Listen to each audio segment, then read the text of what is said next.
Oh Yay! my Thank God, you I'm on guys. Twitch. Yay! You're a Oh, Twitcher. sorry, we're live. That's okay. That's okay.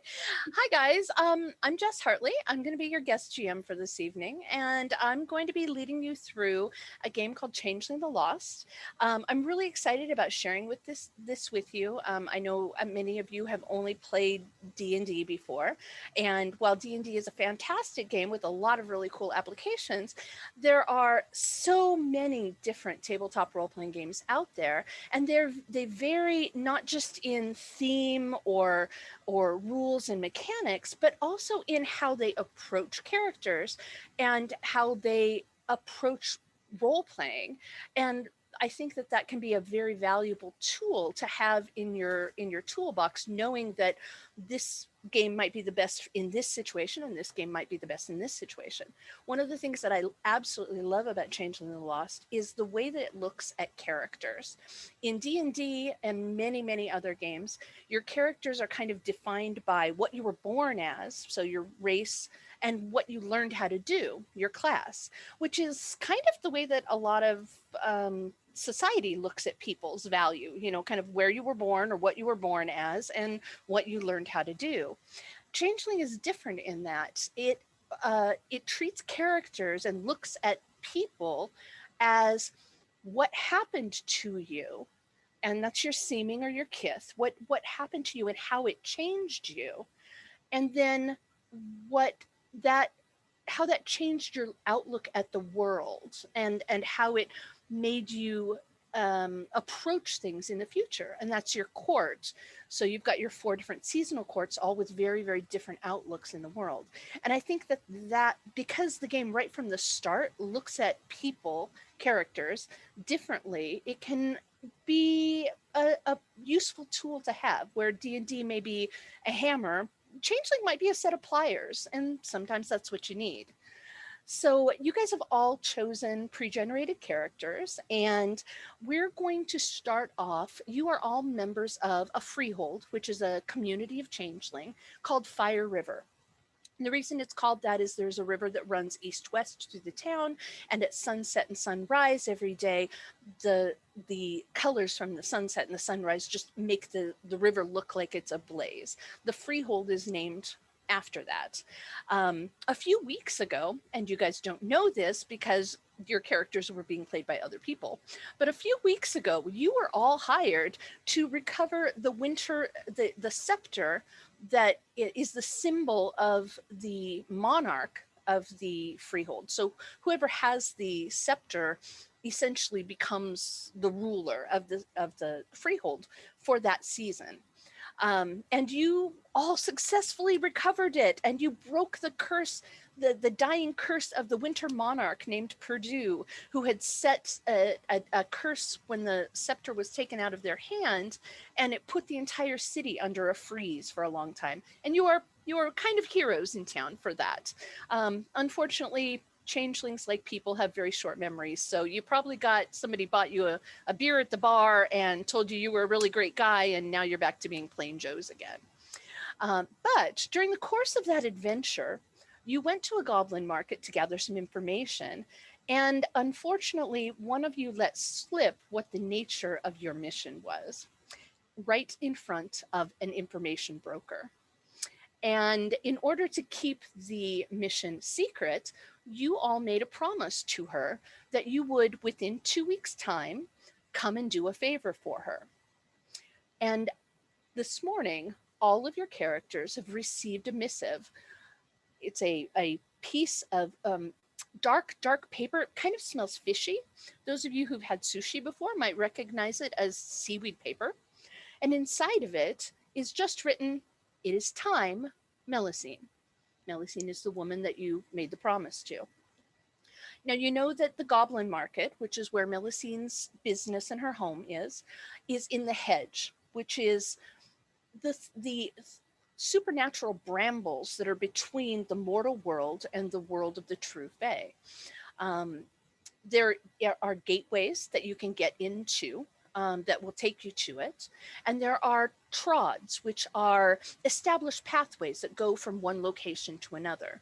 You all would have experienced going in the hedge via trod before, and you would know that it's very, very dangerous to leave a trod, because once you step off that established pathway, the hedge can change at a moment's notice, and a pathway that a track that you thought you could get from here to there might lead you in someplace else entirely.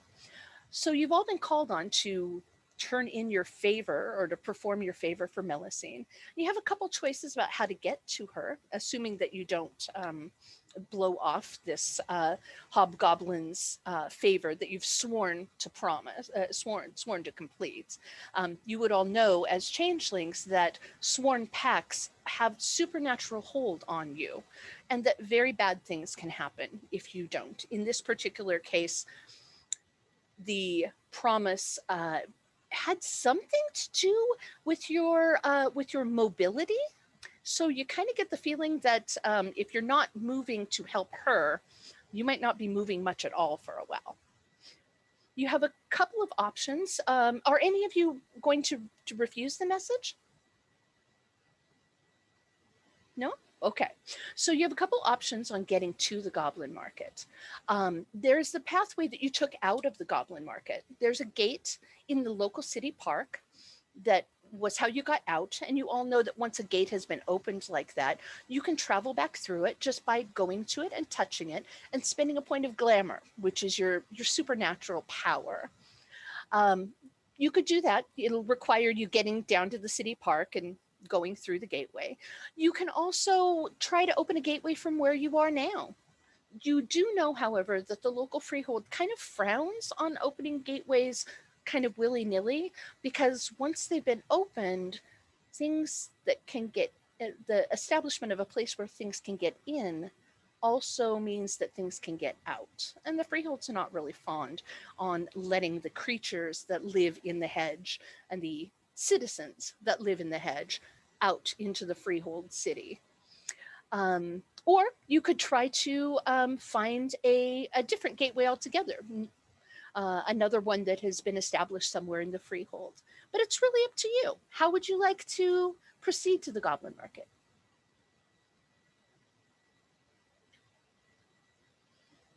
Rickman, how are you getting there?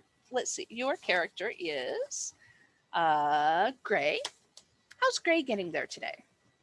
You probably look at the most sensible and safest option that he has to get there. Doesn't want any. There's no missteps on his part. Does he want missteps? Very precise, very precise. Well, he would know that the safest way to get there would be to travel through the city to the established gateway that literally opens in the middle of the Goblin Market. So you wouldn't have to even travel on a trod or that kind of thing. Assuming that you can pass safely through the city, you should be able to get there pretty safe. Let's see. Lou, how are you going to be getting there? Through the known gateway. So you're going to go to the city park too. Alicia, how is Sky getting there? Sky kind of does what she wants when she wants. Yeah, she does. But she's always going to honor her role in getting things done. But Sky's in a hurry, so Sky's going to open up a gateway. Okay, fantastic. So you would know to open up a gateway. All you need really is a doorway, an archway, even a reflective surface like a large mirror, anything that's big enough you can pass through. And you will go up to it and you will touch it and you'll spend a point of glamour, and you can find your glamour at the top of the second page of your character sheet. You'll see it says glamour 5 out of 10. That means you currently have 5 glamour and your pool will hold up to 10. You can gain more glamour in various and sundry ways. Sometimes making pledges will give you extra glamour. Sometimes witnessing humans experiencing really strong emotions will allow you to pull glamour off of them.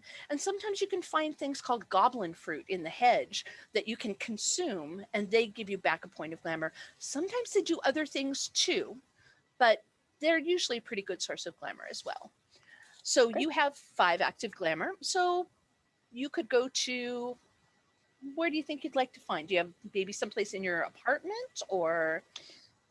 Yeah, my mirror is important to me, and the way that I look now is something that I reflect on often. And so I would go into my bedroom where there is a full-length mirror and just pick my wing up and touch the the the the mirror, the glass, The I guess, as reflective it's surface? reflecting, and touch it and Okay, and then all you have to do after you spend the point of glamour is just ask it to let you in some way, or demand you let you in. You've got to verbalize that. Sky would look in the mirror, touch it, and she would say, "Please let me pass. I have things to do." Delightful, delightful. And the surface of the mirror shimmers and falls away. And what you see beyond it is a thick bramble, supernaturally thick. The vines in places are as large as tree trunks. And there is a small pathway outside of it. Looks like maybe at some point you've done this in the past to get somewhere. It's an established gateway. And go ahead and give me, let's see, roll me your wits plus, what would be appropriate here? How about your wits plus your weird? And your weird is again, also at the top of your second page of your character sheet. So that's two. Is it one dice per dot or per number? Yes. So for your attributes and your skills, basically everything, when you've got a score in it, what I'm going to have you do with your dice pool is take those numbers, roll that many dice, and anything that comes up an 8, a 9, or a 10 is a success. If something comes up 10, it explodes, which means you get to not only count that as a success, but also roll it again and attempt to get more successes. And if you get another 10, you get to roll it again and count that as another success. I got a 6 and I got a 10. So take your 10. So you got one success. Take your 10 and roll it again. That's a 2. No, that's an 8. That's an 8. Okay, so you've got 2 successes. That's plenty. You know that this gate, this little pathway that's outside of your thing leads to a fairly major trod. And once you get on that trod, you're fairly safe to get where you need to be. So you can go ahead and do that. Okay. Let's see, who is left? Let's see. Karis, you're playing Pax. What are they going to do? So Pax has been sort of sitting here, lit the patchouli incense, and kind of like going with that, Omi flow. They're not going Nice. they're going Omi flow. Nice. They're surrounded by their, element of sunflowers and ginger and Nice. birds of paradise, kind of trying to think of all the choices. Generally, Pax wants to do things that are not everybody else would do. They're a little countercultural, you know what I mean? They're kind of like, Sure. Spirit, blah, blah, blah. At the same time, they really want to get back to their party, and get back to the stuff they, Get this work done. Get this done. Like, not a lot of guesswork here. So after some nice meditation and kind of like getting their groove on, they've decided they will just go through the known gate. Fair enough. So you're going to go to the city park too. Yeah, And a lot of us take a lot to get there, but that's what Pax does, Yeah, got it. Okay, and Matt, what about Rip? Oops. Rip Matt? is sort of torn. Oh, sorry. Go. Okay, sorry. I was right now. Uh-huh. Rip is sort of torn at this point. Rip is gonna take the long way. He's gonna walk to the known gate. He's gonna try to avoid as many eyes as possible. Fair. And doesn't want to cause any disturbances at this point. So he'll take the known gate. Okay, fair. So the 4 of you are going to meet up at the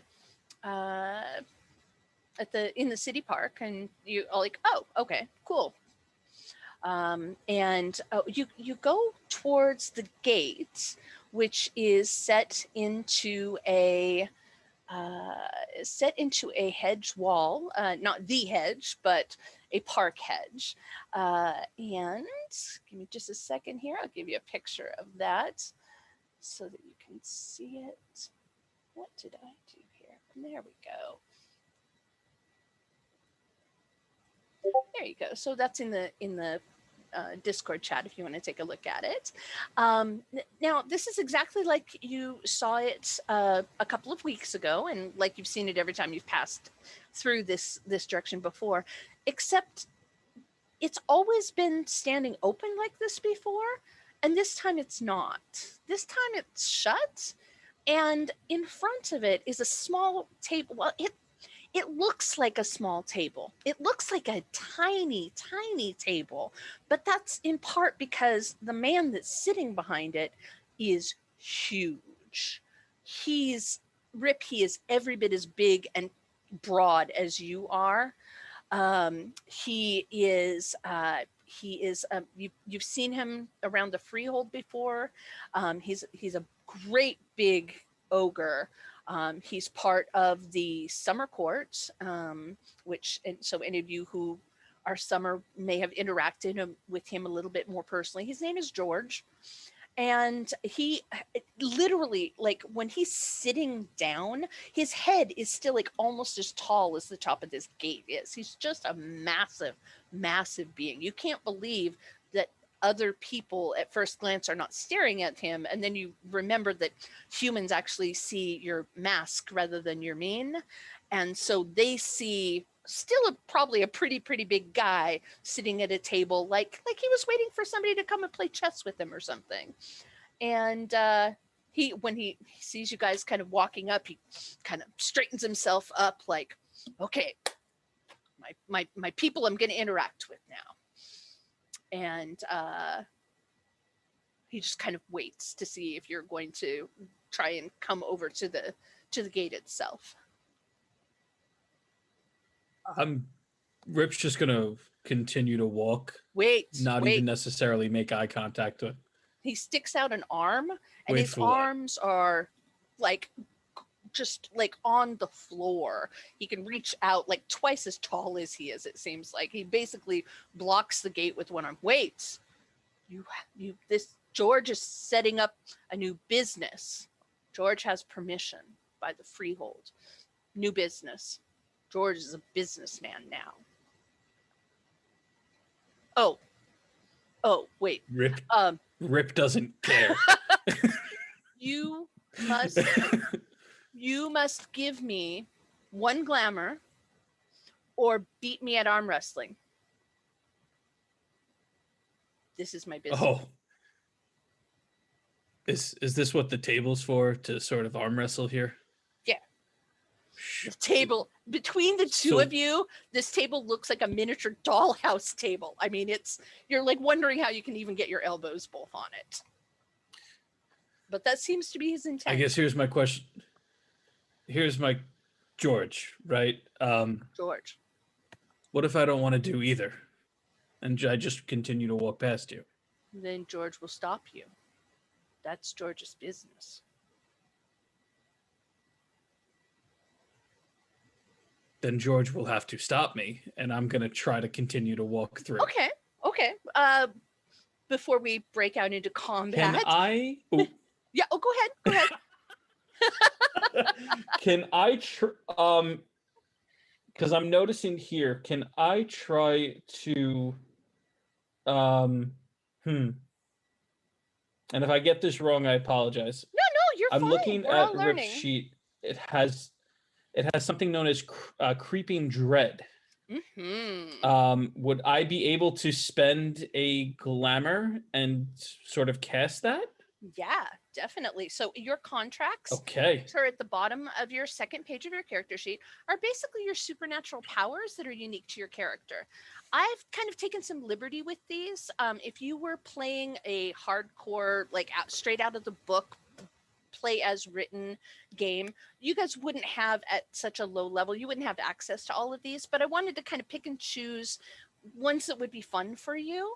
and that might have an opportunity to come up during the little plot that we're going to be running for the evening. So just be aware that if you were making characters by the book, wouldn't necessarily have these, and you have to like buy them in sequential order, whereas I've kind of like, there's no sense me putting 1 and 2 on your character sheet if they're not going to be things you use, but 3 is. So I just kind of handpicked out some fun things for you. But yes, you definitely can do that. So what you're going to do, that it's Creeping Dread is an instant action. Almost all contracts are, which means you can do that and move during the course of your round. You can either spend a glamour or activate the catch. So if the catch is something that you can do or have done, then you don't have to spend the glamour for it. It's basically a free pass to using that power. In this case, the catch is use it to scare folks into the changeling's home, which you are not doing. So you're going to go ahead and spend a point of glamour, and you're going to roll manipulation plus weird. So your For weird is me, 1. That is 1 and 1. Okay, so you're going to roll 2 dice, and we're going to subtract that from the target's resolve, which is right over here. Oh wait, no, I actually wrote his down so that I didn't have to go searching in the book, which is lovely. There we go. There's George. So I got a 10 and a 3. Okay, so your 10 is a success. The 3 is not, but the 10 goes again. So you get to count that as a success and roll again. Also, something I forgot to do last time, I want to make sure and do, your characters underneath your description, but before you get to your attributes, they have a curse, a blessing, a curse, and a talent. So those are things that are unique to your characters, seeming, kith, and court, or seeming and kith. And there's 2 good things and 1 negative thing.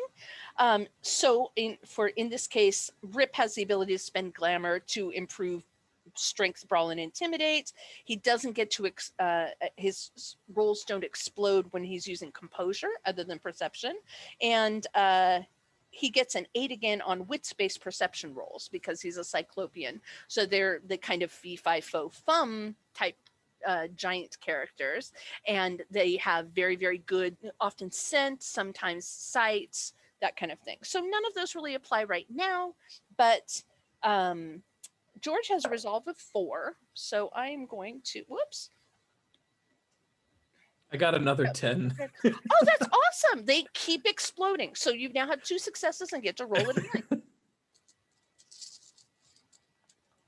Okay, it's a 3. It's a 3. Okay, so you have 2 successes, and I'm going to roll his 4 dice, and I got 1 success.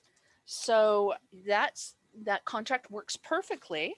And what does it do? He feels feared and gets your weird as a penalty to all resolve or composure rolls for the rest of the scene.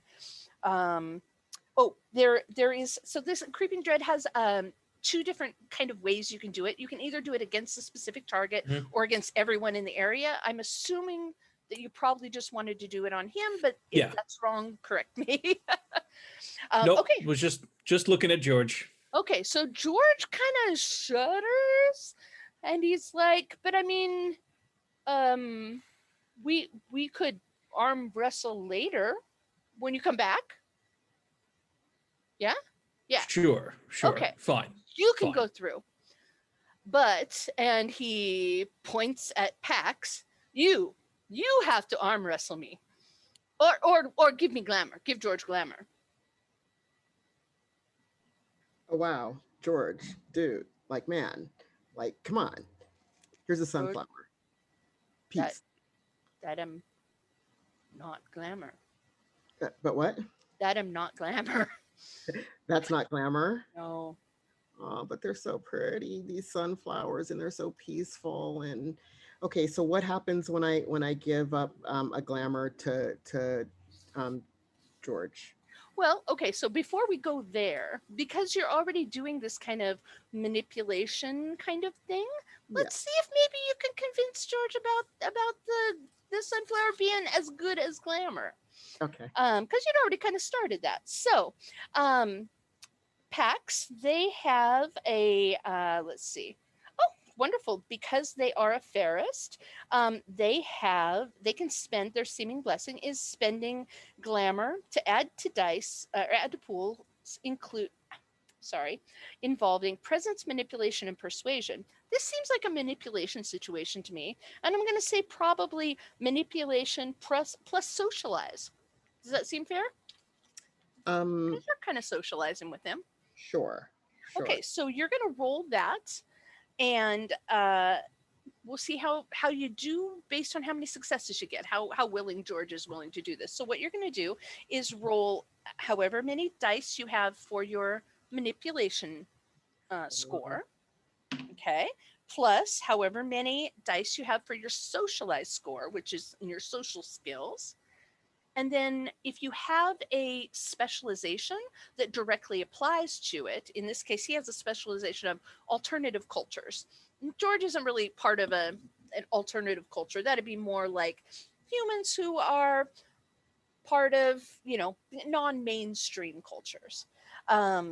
So you're going to roll a total of 6 dice and tell me how many successes you get. So let's see.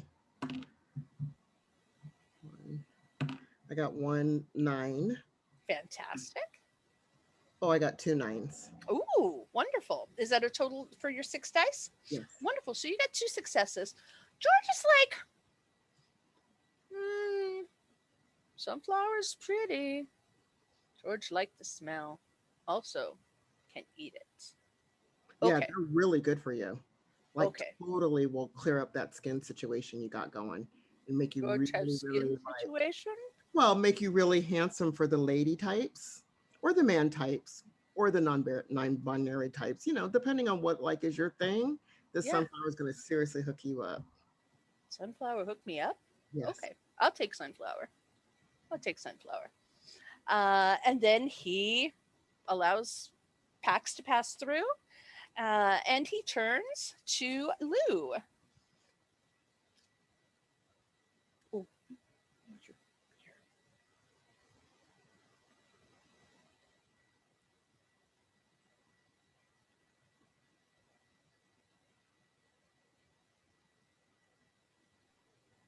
Lou would have been stealthing. Oh, Lou is very sneaky. Yeah. Take advantage of the fact that George is focusing on Rip and Pax. Mhm. Very nice. Okay, so is he gonna? Are they? Sorry. There we go. Lou, is she going to attempt to sneak through the gate while the other 2 are distracting him? Most definitely. Fantastic. Okay, why don't you give me a dexterity plus stealth? And in this case, because you're in a city park and there are trees and grass and that kind of thing around, your specialization of nature will apply. So you're going to roll me whatever your score is plus 1 extra for your specialization. That's 6. And let me double check. Okay, yeah, that your blessings don't directly factor into that. So how many successes do you get on your 6 dice? 1, 2, 3 successes. He's very distracted, and to be honest, he's not really observant on his best day. So yeah, you scoot right through that and are able to just find a little cubby area just on the other side of the hedge, that where you can just kind of hang out and watch the rest of what's going on, but you're safely through the gates. Which brings us to Rickman. What is Gray going to do? So I look at George, deep side. George, why would you want to arm wrestle? Haven't you heard how dangerous arm wrestling is? I mean, you could break your arm. And I'm gonna start going into like really gruesome details about that and do the tales of the Baba Yaga. Just go, you're gonna get hurt. I mean, he's already spooked because of what Rip did earlier. So right. So I'm gonna point to some blood on my apron. I'm like, see, this came from someone who totally broke their arm. Blood went everywhere. Their bone pierced. Trust me, you need to why don't you just go home and maybe rethink your decision on arm wrestling? Find a safer job. Okay. Okay, so let's try and activate that Tales of Baba Yaga. So you're not really invoking the catch because you're not really doing something based on like an urban myth or that kind of thing. So you're going to spend a glamour. And I mean, arm wrestling is technically a little bit of an actual threat for, bones piercing, but not. Oh, sure. No, that totally makes sense. That I'm totally Not willing trying to, to, no, game the hey, system. no. Catches are fun, and we play them up because they're really fun. So that is completely within the spirit of the game. Go for it. So I don't have to spend a glamour to. Don't have to spend a glamour. You're Great. going to roll your manipulation plus intimidation. Yes. And okay, double check that. We're going against the subject's highest composure, and he's And only then- got 2 dots in composure. And I'm going to actually erase one of them because he's already freaked out from Rip stuff. So Yeah, the creeping dread that makes that penalty. Yeah. yeah, and he didn't get a single success. Okay. Did you get any? I've got 2. One's a 10, one's a 9. So Nice. I'll roll Roll your 10 again. Yeah. another 10, Wow. Okay, keep going. and then just a 5. So Okay, 3 successes. 3 successes. Man, George just turns pale white. Like his skin is kind of the color of stone naturally. In fact, it looks a whole lot like stone, but all of a sudden it looks more like marble. He's just like, I didn't know that. No, what? Messy business, arm wrestling. George has to think about this. And he reaches down, he tucks the table under his arm. And you can tell by looking at it, it's probably the size of a good sized dining room table.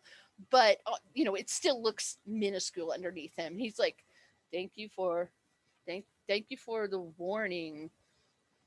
Just trying to make you safe, George. Just be safe. Yeah, George is going home now. You guys have successfully managed to just completely freak out this stone bones ogre who is, he's big and bad and fierce, and you've just turned him into this crumbling pebble of a creature now. And he skedaddles off, leaving you. The 3 of you are this side ready to walk through. Lou has already gone through. And that brings us back to Sky. Sky, I would like for you to roll me to travel through the hedge. Uno momento. Mhm. I did not happen to jot down what the traveling through the hedge. Navigating.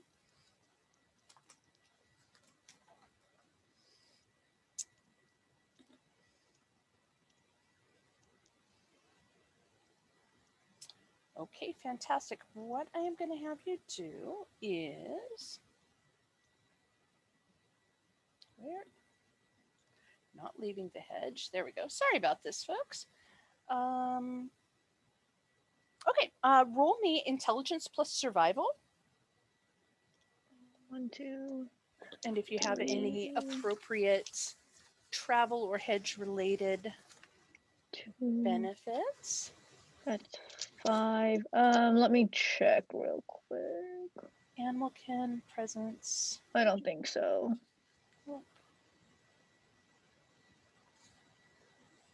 Yeah, I don't think there's anything additional. But technically, you are on your way at least to a job. And I think I'm going to give you that survival or that specialization in survival that is comes into play when you're on a job. On job? Okay. Yeah, they're calling in a favor. You're on your way to find out what it is. So go ahead and add that extra dice in for that. 1, 2. You said 8 and above is a success? Mm-hmm. And 10s you get to reroll.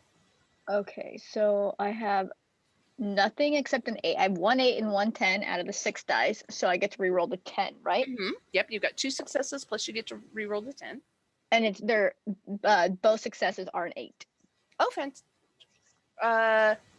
So maybe I didn't communicate it clearly. So when you if you got an 8 and a 10, you get to reroll the 10, but not the 8. But it was the 10 was an 8. So there's Oh, okay. So 2 you got successes. 3 well, but you got Three, two, yeah.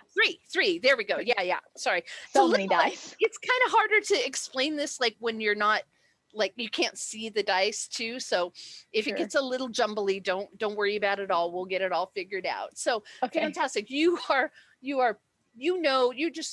of you climb maybe to the top of a hedge spot here where you can get kind of safe, and you're able to catch some updrafts and just kind of glide along this trod, and it's really, really cool.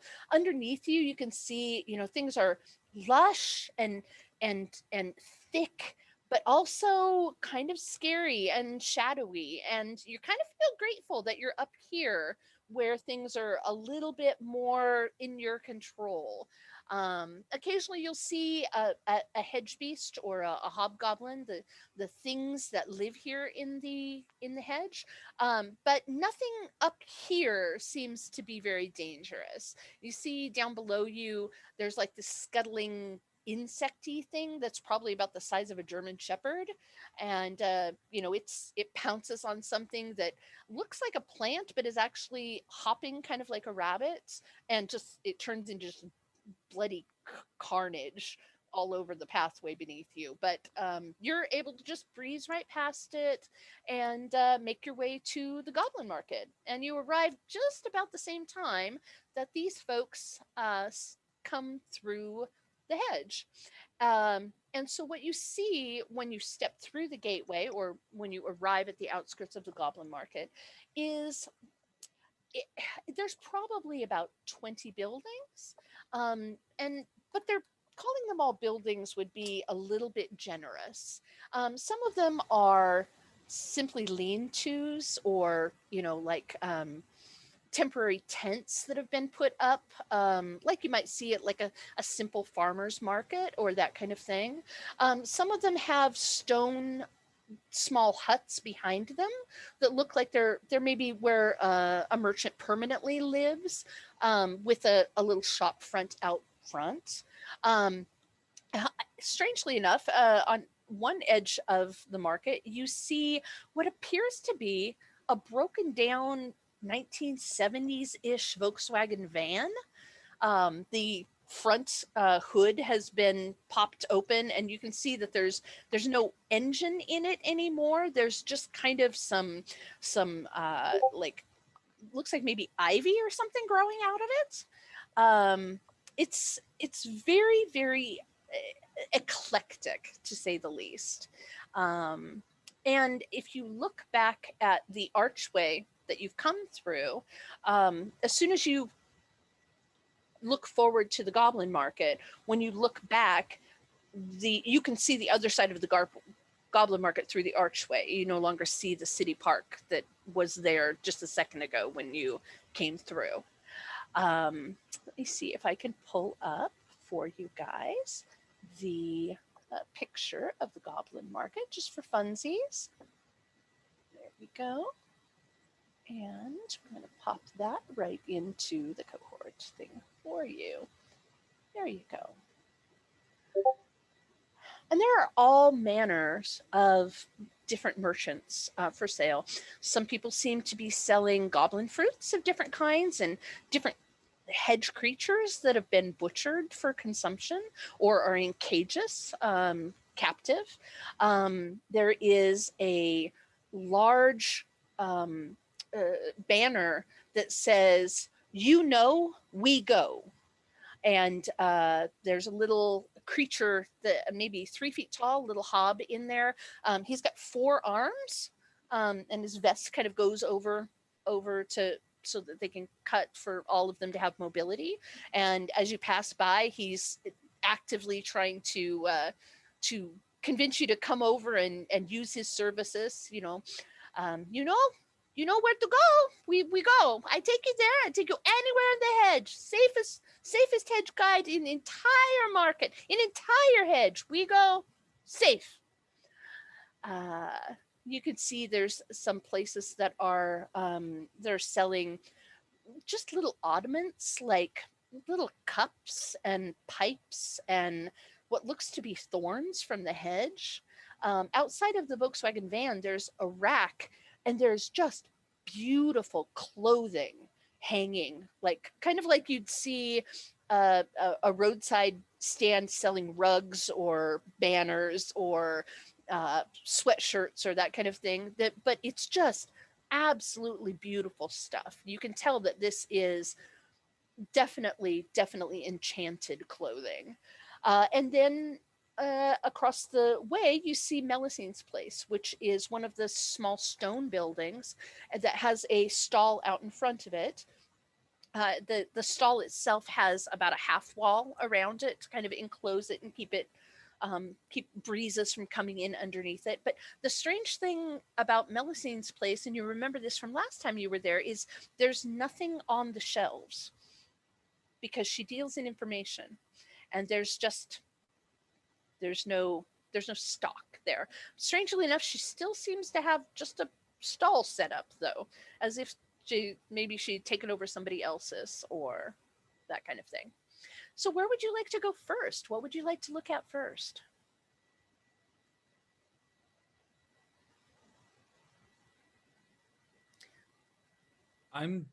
Rip would just sort of go right to Melisence. I don't want to say it wrong. Melusine? Yeah. Would just go right to them. Okay, fantastic. Yeah. Is anybody else going anywhere else, or are you guys all going to go to Melusine's together? Are we a team, or are we all on our own? You were a team when you were hired in for your last job, and you kind of got yourself into this together. So for the purposes of the game, it would probably be better from a storyteller's perspective to probably be better, being so we don't have a whole lot of time to split up and go different directions and that kind of thing. It'd probably be better if you kind of found a reason for your characters to be willing to at least pay off this debt together, because it's probably safer than trying to do it separately. Sky will follow. Fantastic. Is anybody not going to Melusine's? So Pax is going. Yet Pax is having this moment about the van. Like, seriously. That is all up Pax's alley. Okay. Probably where Pax has partied, probably, there's something familiar about the colors and the flower power written on the side and the vines growing out of it. So Pax is having a moment. Sure. So you're at least kind of looking over there as you're I'm looking and having a moment. And if anybody's looking, my one green eye is kind of tearing. The blue eye's okay, but the green eye is kind of tearing. And yeah, but I'm going with the rest of the team. But okay. Fantastic. Would you mind for Pax rolling me, so we're going to roll a perception check, which is your wits plus your composure.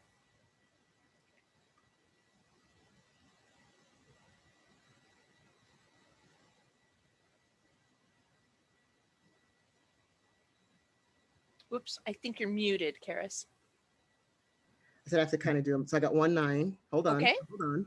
One more. 1-9. Fantastic. So as you're looking over there, you kind of see something moving in the back of it, and it looks like whatever it is big and kind of bulbous in shape, but it's got a really, really long leg that you kind of see as it's moving through. You can only just kind of see it through the windows, but it's vaguely arachnid in shape, but it fits inside the van, barely. Oh, that's lovely. I might all be into my flowers and stuff. Like, I'm all like the flower power kind of person. But spiders are seriously not my thing. So I'm like turning right around with the gang and going over to Melusine's. 100%. That was a lovely moment. Thank you. So I'm going to step out of game for a second and check in with Karis. Karis, are you as a person arachnophobic? So would it'd be better for you if we just kind of put something else in there, because we didn't get a chance to go through session 0 and talk about anybody's hard limits or that kind of thing. Not to the level where it can't be talked about as long as they're not literally here. I'm okay. No problem. This was not a vital part of the story Just wanted to make sure I wasn't freaking you out. So, okay, fantastic. So you guys go to Melisines. Melisine is in her stall. She is in the wheelchair that she was in when you guys last approached her, and she looks very pleased to see you. She's like, "Oh, my good friends with the loose tongues. It's so wonderful to see you again. Thank you for responding so quickly to my message.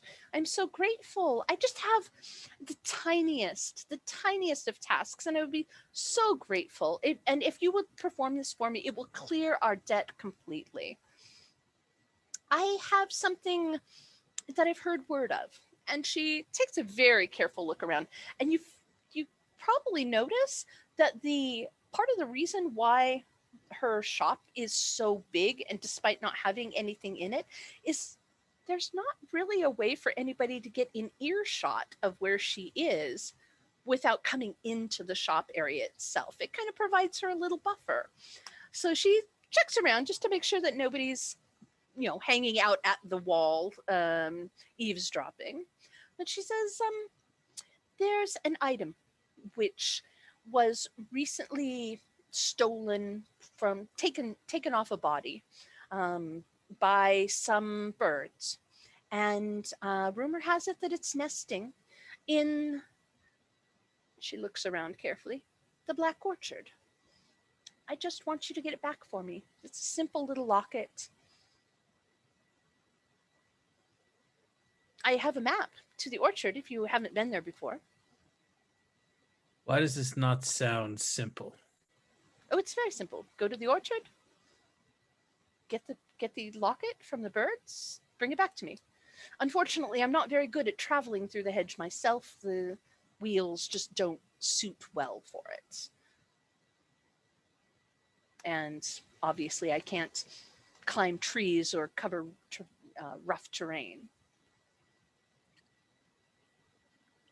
Sky would look at herself as she says the word birds and nesting, since Sky is quite much looks quite much like a bird, a very cute little bird, but nonetheless, I'm a bird. And she would ask Millicene, do you know any more about this locket, or this why these birds have it? Well, they like shiny things. Oh.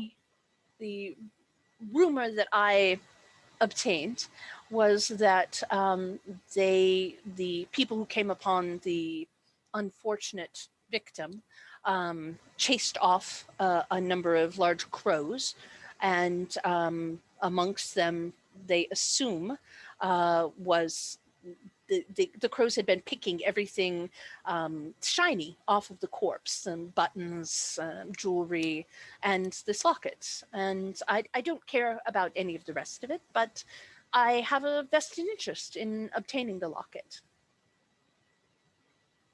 What might that interest be? Well, I am happy to part with that information if you'd like to make an exchange for it. What kind of exchange? You could give me a tidbit, a piece of information, perhaps, a secret, a memory, a dream, something I can barter. I'm a very, very open-minded merchant. There was a man named George who tried to block us. Is that enough information? I don't think so. I don't think anyone would need that information. Well, not anymore. I think he's gone. I think we made him. So you tried to run away. trade me something that you knew was invalid? Well, I don't know exactly what you're looking for. Well, let's see. What have I been asked for recently? Let's see. A memory of your first love. A memory of the first time you cried because someone had hurt your feelings. The last dream you had. How about my first failure? Your first failure? That sounds like a delightful bargaining chip. I would be happy to exchange for you the nature of the locket and why I desire it for the memory of your first failure. Would that be acceptable to you? Sure. Why Okay. not? So changelings have the ability to enter into weird bound, supernaturally bound promises with one another. It's a way of ensuring that they can work together and don't betray each other. It also is a way of bolstering themselves. Sometimes changelings will form what's called motleys, where they make a promise together to protect each other or to at least not do any harm to each other, kind of like a gang or a family. But they can be used for a broad variety of different things. And Melusine will create a very simple pledge where very standard kind of merchant contract wherein she will exchange information about the nature of this locket and her reasons for wanting it in exchange for Rip's memory of his first failure. And if he agrees to that, then they shake hands on it and the weird seals the bargain. Both parties can feel that bargain has been sealed. She goes on to explain. So the locket is called the, for goodness sakes, the low water locket. And some people use it because it will allow them to breathe underwater. I myself am more interested in its other ability. And she kind of rolls back a little bit in her chair and she flips aside the blanket that's been across her lap. And you see from the waist down, she's a fish. And she says, it will allow me to walk on land for a time, which I think you could understand would be a great benefit to my business. Satisfactory? More so than. And as you say that, as soon as you speak in the affirmative about it, you realize you can't remember what you traded her. I mean, you could remember that it was your first failure, but for the life of you, you can't remember what it was or why it was your failure. It's just gone. And she kind of straightens and kind of rubs her hands together. And in her hands, there's when she opens them up, there's a tiny pearl. And that pearl, she sticks in a bag around her neck. She says, thank you very much for the bargain. Is there any other information I can provide for you other than the map? That satisfies my knowledge or what I'm looking for. I don't know about the rest of you. Can I ask a question out of game real quick? Of course.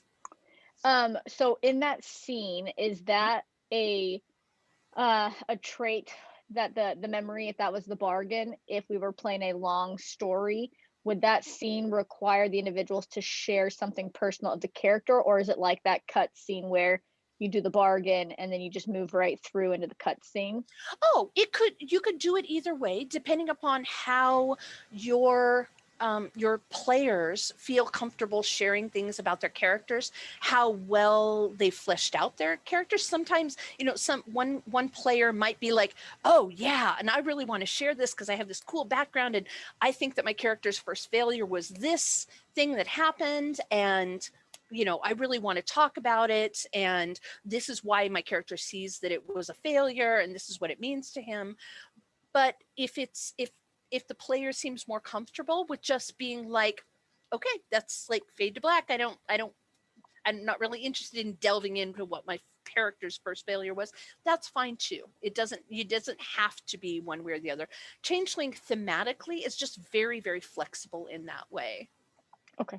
Thank you. Of course. And anytime, if you guys, this open offer, if any of you guys have any questions out of game, I want not just to run you guys through this scenario, but I want to share knowledge with you so that you leave this scene, leave this game session with more information and understanding about what Changeling is and how it might be used as a therapeutic tool. So please feel free at any point that supersedes what we're doing in character for me. So, because that's really what you're going to take away and have be useful, not necessarily, what Rip's first failure was. Although I'm curious. Okay, so would you like? I'm sorry. I have a question on the vision of Strife. When casting a contract like that, would the other person be aware it's being cast or being presented as? Not normally. You might run into situations, and I'm riffing on this because I can't remember exact wording on the rules. The way that we've always played it is contracts and things like that are not designed to be, they're designed to be subtle. And many of them would not be useful if they had a visual aspect, or if the victim knew that a contract had been used on them, because like when Rip used the one about fear, or when you used the one about fear, if Right. the person knew, hi Holiday, if the person knew that that they were being affected by a contract, they might be able to shrug it off and not have it feel as real to them. So for the most part, unless they were maybe a very, very high level weird changeling, which weird is the score that affects how fey your changeling character is. So starting characters start with 1, and it controls how much glamour you can spend in a turn, what your total glamour pool can be, that kind of thing. And as you get higher and higher weird, you get essentially closer and closer to becoming a true fey. True fey are like, they have basically the most amount of weird that you can have. So for the most part, yeah, you can pretty much assume that they're not going to know that something has been done to them unless they're just super, super duper powerful changelings or true fae. Okay. And then, in that moment, as she was discussing when showing her tail, I would like to have used the vision of Strife. Mm-hmm. Sure. Would activate, I believe, the catch being she's talking about her past and about her tail experience. Mm-hmm. Gray's thinking, I want collateral on you for now having our, having a little, yeah. So no, that's great. Done. So you won't have it on us, but we'll have something on you. Yeah, that's great. Okay, fantastic. So roll me your weird plus your empathy. Just 1/8. Okay, so get a brief vision of the most traumatic and harmful event that happened to the target. Strangely enough, the vision that you get has nothing to do with her tail. There is you get a flash of a young girl being dragged under the water by her hair, like she was leaning over looking in the water, and a hand with webbed fingers and like a fin down its forearm reaches up, grabs a handful of her hair, and yanks her into the river. And you can feel that she can't breathe. And that's the vision that you get. Okay. Gray just kind of like pockets that idea in his head, kind of thinking, we've got collateral. You have information you don't want to be told, but now we've got information. So very good. Very good. Very good. Okay. Anybody else like to do anything before you take the map? So Pax is Pax. Pax is just at the same time. Pax is a little concerned about how the locket got with the person, and the person is dead, and the birds picked on that person because, Pax, that sounds like it might be problematic. It's a little bit of a problem. It's I don't want us to be like pecked to death when we get the locket or have any other untoward thing happen. So I have some curiosity about the person who had the locket, who is now dead. Okay, so are you going to address that question to Melisy? Yeah. Okay. would you like to just leave it at that general summary, or would you like to actually speak the words that you're going to speak to her?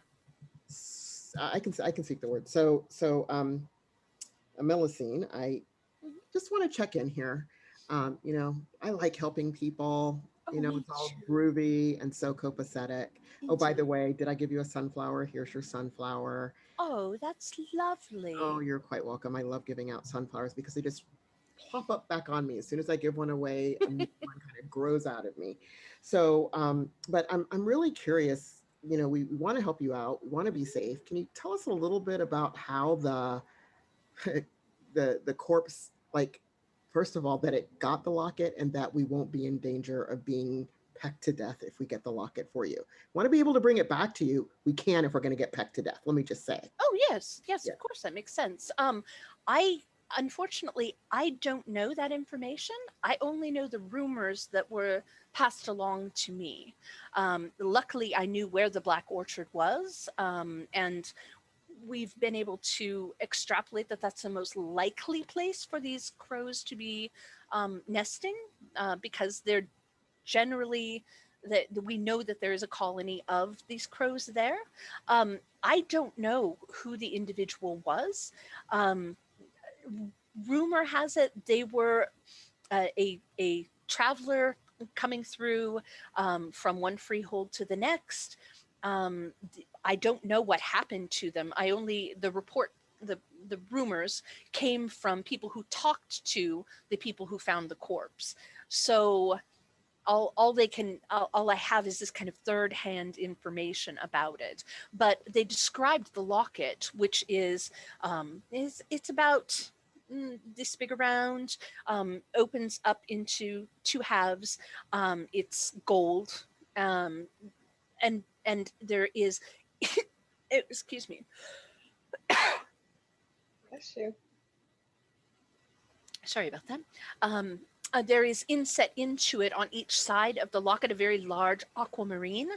And when I got that information, the people who brought me that rumor didn't even know what it was, but I was able to then track down information about what it was and identify.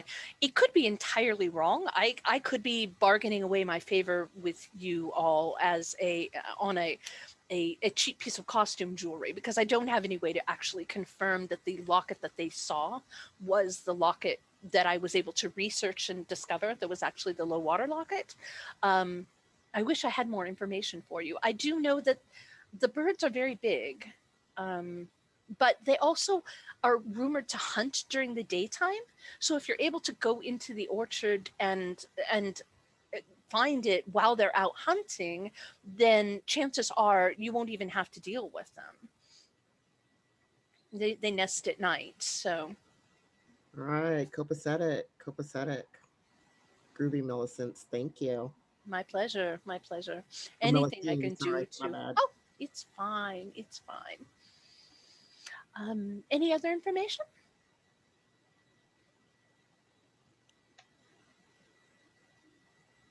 Well, here's the map with directions to the Black Orchard. The trod there is it might be slightly overgrown, because since the crows began nesting there, it used to be a spot where merchants from here in the Goblin Market raised hedge fruit, and they trees and shrubs and things like that. But when the carrion crows began nesting there, it just kind of tainted the whole area. So it's been mostly abandoned, but there is an established trod that was used for years and years and years. So it might be a little bit overgrown, but it should still be safe passage for you. How far is this orchard from here? In what unit of measurement? In miles? In miles? Oh, darling, the hedge doesn't work like that. Silly thing. Do you think someone's out there planting mile markers along the trod? So I figured it would be. It's honest work. You're right. I'm joking. rumor has it. I mean, I haven't traveled there myself because, again, my wheels don't work well on rough terrain. But it's Circumstances. Indeed. But it's a simple enough journey that the merchants who are raising the fruit there were able to bring it back on a daily basis to the market here. So I would estimate it be less than an hour's travel, assuming you have strong legs, which apparently you do. Yeah. Or good wings. And she smiles at Sky. Okay. If you're really worried about it, you could hire Wiko. He's a very good guide. Is that the person we saw coming in? Oh, the one with the 4 arms, a little short fellow? Yes.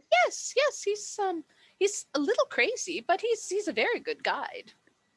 I think I can read a map. Fair Okay. enough. I don't want to pay anybody. That's certainly understandable. Um, So she slides the map across the counter to you guys. and Says- I'll bring it in. And it's kind of, maps through the hedge are kind of like if you're in a really small town out in the middle of nowhere, it kind of reads like, take the left path out of the Goblin Market, look for the cluster of 3 big trees with the middle trunk broken, take a left, go 37 paces at the big rock with the moss on it, turn left, the one that used to be the marker for where the sign used to be for the Goblin Market, that one. Yeah. Okay. So, and it's very convoluted, but it looks like it's probably, barring unforeseens, it's probably not that long of a walk at all for, folks with good legs. I think we should go. Do we have any more information that any of y'all want? We can get this done soon. The sooner the better. The quicker the quicker we can go back home. Home is much safer. Fantastic. I would love for you all, we're just going to sum up the travel here, see if anything nasty occurs along the way. So if you would all be willing to roll me, let's see, let's do this with wits plus survival. And if you have any appropriate blessings or specializations, feel free to add them in.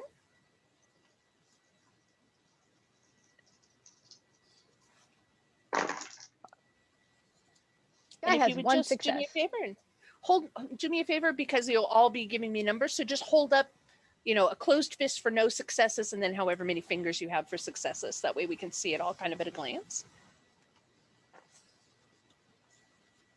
Oh, Rickman. Poor Gray. I have a -2. No, I've got a penalty for being untrained, correct? Or is it just 0? Oh, because you don't have any survival. Correct. Let's see. So your penalty for physical traits is. Oh, that's just social. A penalty for just social. You have a 2 penalty for social rather than a 1. You have basically double. It's doubly as hard if you don't have a social skill in it. And so physical, you're at a -1 for your untrained physical. Still failed. Still 0. Okay. 3. Okay. So as you're going through going along this path, following the kind of eclectic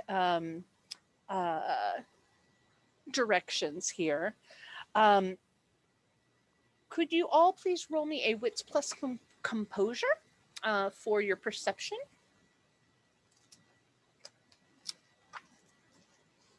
Again, just hold up how many successes you have.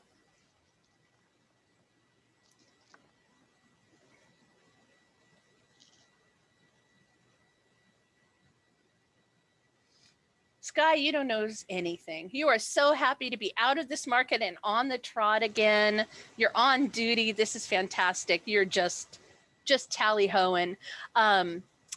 Rip and Pax, you both had 2 successes, right? You hear something in the hedge around you. Now, when we talk about going through the hedge, it is literally a endless bramble. It's not finite, and it's not concrete. You know that it is psychoreactive. So how you feel as you're going through it affects how it responds. You know that it moves. It doesn't have a sentience in the sense of like the hedge is out to get you, but it definitely is kind of the embodiment of growth and the chaoticness that natural things get when they're growing. So when I say it's off in the distance, you know, if you've ever been in a place where there's like blackberry brambles or that kind of thing, and you can hear a rabbit, but you can't see it because it's 10 feet away and there's too many brambles, you're hearing something big. It's too far away for you to see what it is yet, but there's something human size and maybe more than one something that's appears to be kind of not chasing you, but kind of tracking, just kind of keeping off to the flanks of where you guys are. How would you like to respond? You could go searching for it, although that'll take you off the trot. You could speed up your path. You could attempt to use some sort of a contract to determine what it is. Or there's all kinds of options. Question. Of course. Out of game. What is an oath breaker? An oath breaker is someone who has, you know how we were talking about those promises? Right. The supernaturally bound promises. It's someone who has violated one of those. Oh, okay. Okay.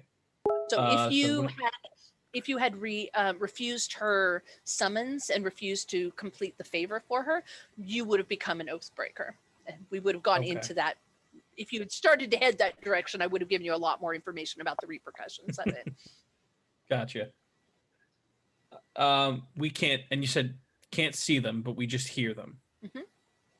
Do we hear it? And do we hear them from like in front of us or behind us? Behind and to the sides, like not directly behind on the trod. Whatever it is well off into the brambles, and it doesn't appear to be getting any closer yet. Just there's something out there. We seem to be being tracked here. Okay. There's a few people behind, I think. Lou would like to use beast senses. Very smart. So that would be Let's see. 3 plus 1, 4.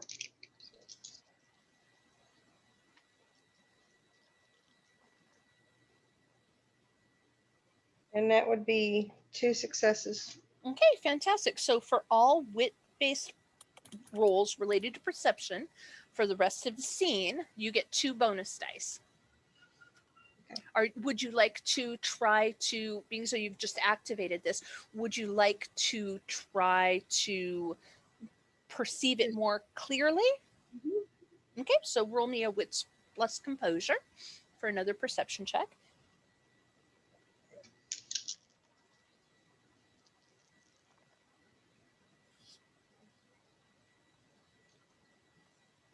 Three. One of them was a 10. So fantastic. So roll that one again. Just 3 total. Oh, okay. Wonderful. You can tell whatever they aren't moving like bipedal upright figures would move. You know, like this it sounds different when a person is walking through the shrubbery than when an animal is. You definitely can tell that they are at least mostly going on all fours. Okay. And they're don't seem to be getting any closer, but they're definitely tracking you. Just from one direction or multiple directions? There appear to be one or more off to your left behind you, and one or more off to your right behind you. Like a pack. Awfully much like a pack. Yes. Okay. Do we want to I find? want to relay that to them. So what do we want to do? Do we want to fight, or do we want to continue moving forward? Well, I think we continue moving forward. If we don't deal with them now, will we have to deal with them later when it's possibly harder? I don't want to get off the path either. If they come to us, I guess we'll. If they come to us, we knock some skulls. All right. Okay, so do you continue at the same pace that you were at, or do you hurry your pace a little bit? I think we should keep the same pace. Mhm. Yeah. Okay. So you continue. Give me one more wits plus composure roll, one more perception before you reach the Black Orchard.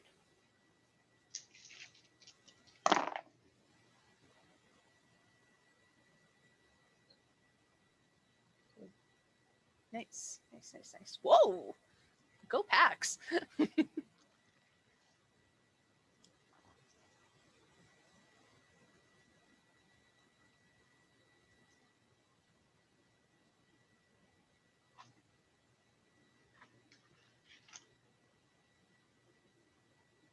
Oh, holy guacamole. Okay. Oh. So as you're going forward, you can tell that they're keeping the same distance from you. They're not going any faster. Rip, you suddenly realize that when after you said, I think we should just keep the same pace, something clicks with you, and you're like looking out, and you're like, oh no, I know what these are. And you, I'm going to send you a picture. You realize that in all likelihood, what you are being followed by are briar wolves. Briar wolves are, I'm going to drop this for you here. Briar wolves. It had to be briar wolves. Had to be briar wolves. They are. There's a lot of rumors about where they come from. Some people believe that they're what happens to changelings that get lost in the hedge for too long. Some people believe that there's some sort of a fey hybrid between a human and a wolf. But what everyone agrees upon is briar wolves hunt for fear. They don't hunt for hunger.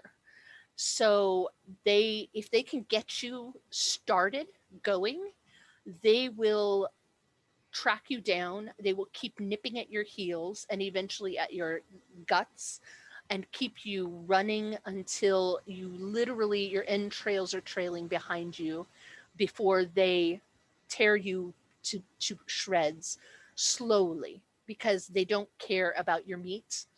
They just feed on your fear. So you realize, oh, I made a really good decision here. And now your choice is, what about this are you going to communicate to your group? So we keep moving forward. We don't look behind us. And whatever you do, don't turn around. Which makes everybody want to turn around. Well, thank you. Thank you for that. Did you That's say one of the reasons why I said that. You are Autumn No. Court after all. Just look and move forward, and we'll be fine. Ahead of you, through the tops of the brambles, you can see some very, very tall, what look to be the tops of very, very tall trees, maybe 50 feet tall, that are they're not growing leaves or anything like that. The wood has become black, and in the top of one of them, there's a big, like, structure, like bowl-like concoction of twigs and branches and that kind of thing. And it's you've gotten pretty much to the edge of the Black Orchard now. And as you continue forward, is anybody going to look back, scream, turn and run, anything against what Rip says? Or are you going to follow Rip's directions? So I remember you saying something, and I don't know if it's in character or out, but that's fine. That the brambles themselves can feel our emotions. Mm-hmm. Yeah, they're psychoreactive. They're psychoreactive. So Pax is kind of like, humming, Age of Aquarius and let the sun shine in, and I'm so zen. Just trying to keep the brambles all kind of like chill. Yeah. At the same time, when Pax gets nervous, so people don't know that Pax is nervous. So there's a term, I'll use barking spider instead of the word fart, but so farts rainbows, and it just is lovely. It's lovely. And it just relaxes everybody, and it just, there's no fear, and it just permeates like. But it's lovely. It's lovely. It's lovely. It's what you know. You just put Julie, and now it's rainbows. It's rainbows, and right. So thank you for telling us not to look back. That really sort of incited the barking spider sort of thing that I have going on here with the rainbows. So we keep moving forward at the same pace in a rainbow swirl of calm brambles, I hope. I mean, apparently, you know what briar wolves don't like? Rainbows. As you start to walk closer to the orchard, the presence of whatever it was that Rip is not telling you about slowly starts kind of falling away. It's just not. It's letting you outdistance it. And you find yourself at the gate of the orchard. It's a large wooden cross-cut gates like you see around a lot of stereotypical farms. The gate itself has fallen over. What on the other side of it, there's a hollow, and a hollow is a part of the hedge where changelings or hobs or true fae have basically exerted enough of their own willpower and concentration and effort and glamour into an area to kind of stabilize it, so they can use it for things like residences or like the area where the goblin market is a very large hollow, kind of a communal hollow. This was obviously kind of a farming hollow at one time. There's some raised beds. There's some what look to be about the size of blueberry bushes, maybe 4 or 5 foot tall. There's some tall trees that don't appear to be like fruit trees or that kind of thing. They're like what used to be maybe evergreen trees of some sort.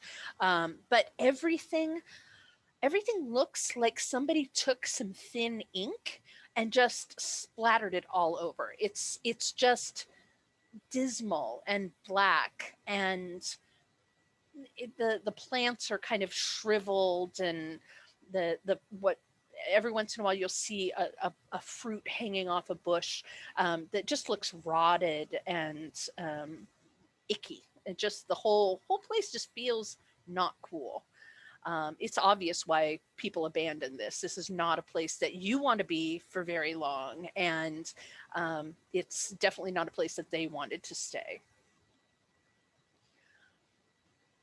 And in the center of it, there are those that very tall tree that you saw. It's probably standing at the base of it. You can tell it's easily 50 feet tall. And in the crook of the branches right up near the top is a very, very large nest. Rip, you figure you could probably lay in that nest and stretch your arms out and not touch either side. So the rest of you could kind of, just have a party in there and it'd be fine.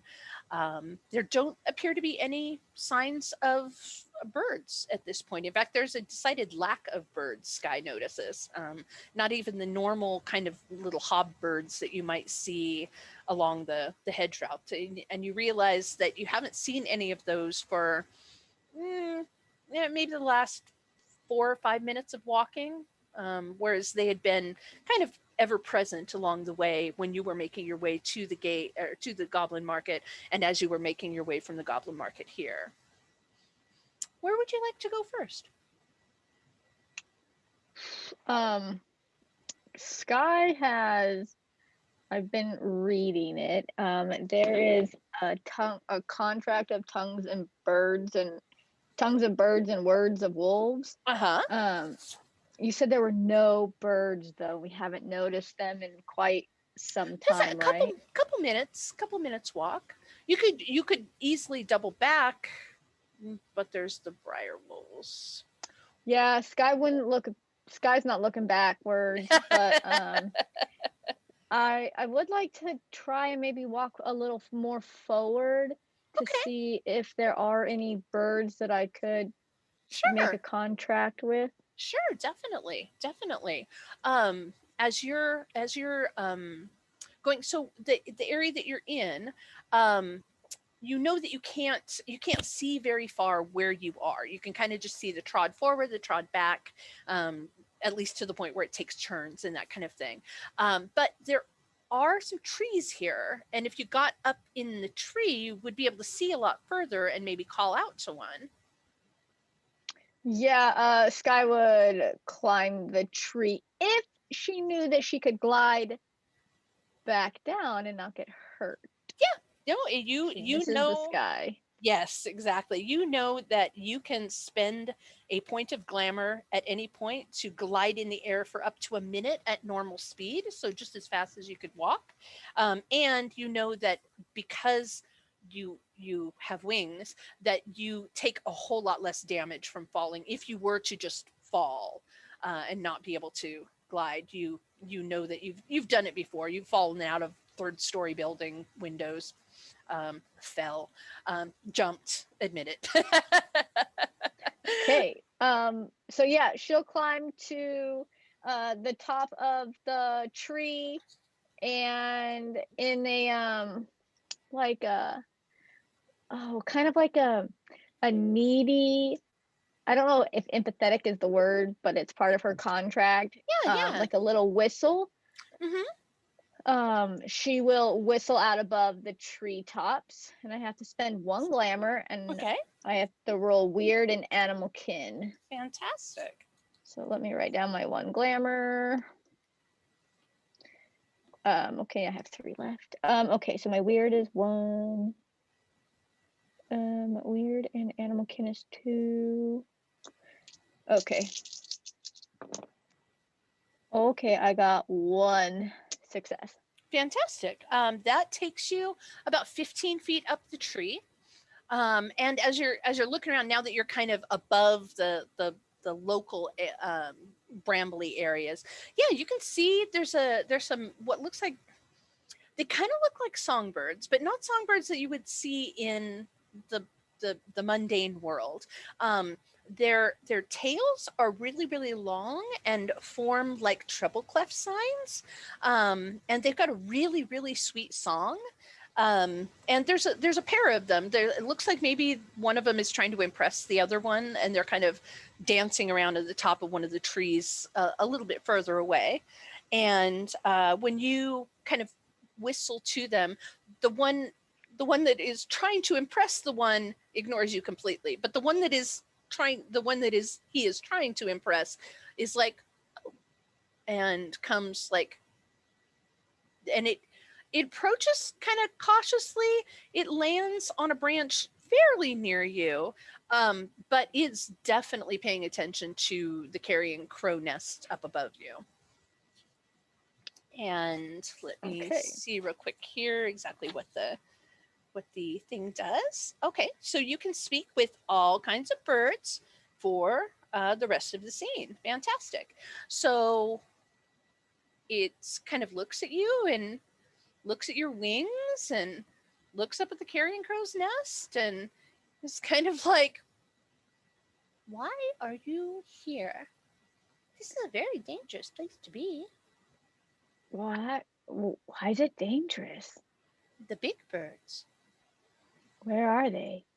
they hunt. They come back when the sun goes down. So they're out right now? Yes, it's daytime. Oh, They're always out at daytime. oh, thank you. I have friends down below, and we're actually Those aren't on like birds. no, they're not, but they're my friends, and they also are on a mission, but we're kind of like on a blackmail story kind of thing for this lady, and we're looking for some crows, and maybe some crows who might have eaten up a passerby and took his Oh, necklace. they eat everything and they take everything. They like everything that's shiny. Do you know where they might be? The birds? Oh, they're Yeah, do you know where they live? up in the nest. What nest? Is that the one right there at the top of this tree? She looks up and is just like, whoosh, like, what? This bird is looking at you like, oh my goodness, this is the silliest bird I've ever seen. She doesn't even know what a nest is. No live wonder right she there? has friends who are not birds. They live right there. Well, I mean, at night. Oh, oh, oh, oh, oh. And Sky's like, what did I get myself into? And she'll say, thanks. That's more information than I thought I needed. But You're I welcome. think he's trying to flirt with you. Oh, yes, I know. If I pretend to ignore him, he'll build me a bigger nest. Oh, you get people to build you nests? Or birds? Of course. Sky's Of completely course. dumbfounded. Thank you. I better go talk That's to my where we lay friend. our eggs. Okay. And Sky just looks at you like, what? And Sky is not going to waste any time with gliding. She's going to climb the 15 feet down to the ground. Okay. And No problem. she is going to relate all of that, but very like mumbled and jumbled and erratic, and just keeps pointing up as she tries to tell them, big birds here, nest, and just point up. Your bird friend goes back to her little flirting session. So up we go. She said they're gone in during the day, so maybe we could go have a look-see now, quick. What time please. is it? Oh, it's about noon. Okay. You guys met in the morning and then spent your time at the Goblin Market and then here. Yeah, it's probably noon. I mean, you guys know that hedge time is kind of wibbly wobbly. But this, from what you can tell, you can't really see the sun overhead, but there is like lights and it's full on lights. Like it's not even close to starting to gloaming or anything. Climb a tree? I mean, Okay. Can yeah? Can Rip look around and see if there are like big black feathers sort of on the ground, or if there's anything sure. like that Yeah, around? definitely. If anybody would like to do some searching around on the ground, go ahead and roll me a wits plus perception. Add in if you have any sort of specialties, even though we're not using those skills, if you have any sort of specialties that are directly related to plants or the hedge or birds or that kind of thing, just let me know what those are and we'll probably throw you in an extra die for that.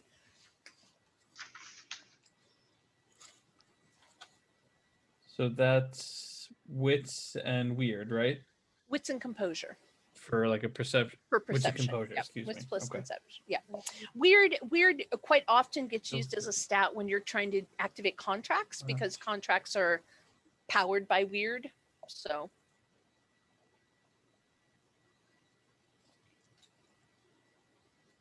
So that's 2 successes. 2 successes. Fantastic. You're looking for like big bird feathers. There's definitely there's definitely a couple of them scattered here and there. They look like they're probably about this long. They're kind of scraggly and draggly, and so some birds with black feathers have like that beautiful iridescence, and they actually are like super cool colors and that kind of thing when you start looking at them in the sunlight. Yeah, these are nothing like that. They are, if you were going to describe the color, it would be ichor. They're not actually sticky or wet, but they really look like they should feel like that if you touch one. They're bedraggled and not good. They look like they came from a sick animal. Not what I was expecting. You rolled a 6. Fantastic. What are you looking for in general? Are you just kind of looking around, seeing what you see, or are you looking for something in particular? Okay. Is there any shinies laying about? Things like that. Ooh. Any signs of fighting? What do I see? There's no real signs of fighting in the area. In fact, it doesn't look like many things have been on the ground in this area in a long time. What you do see, you're looking around, you see Rip picks up a great big bird feather, and you're like, okay, well that's icky. But you see something small and red, and like bright, like hollyberry red. And when you go over to check it out, it's actually a healthy goblin fruit. It's a tiny one, but there's a healthy goblin fruit here. And you know that some of them, like I said, some of them have supernatural powers, but they're always good for at least giving you a glamour back. Right. Pick it up. Okay, fantastic. Did anybody else get any successes on their perception?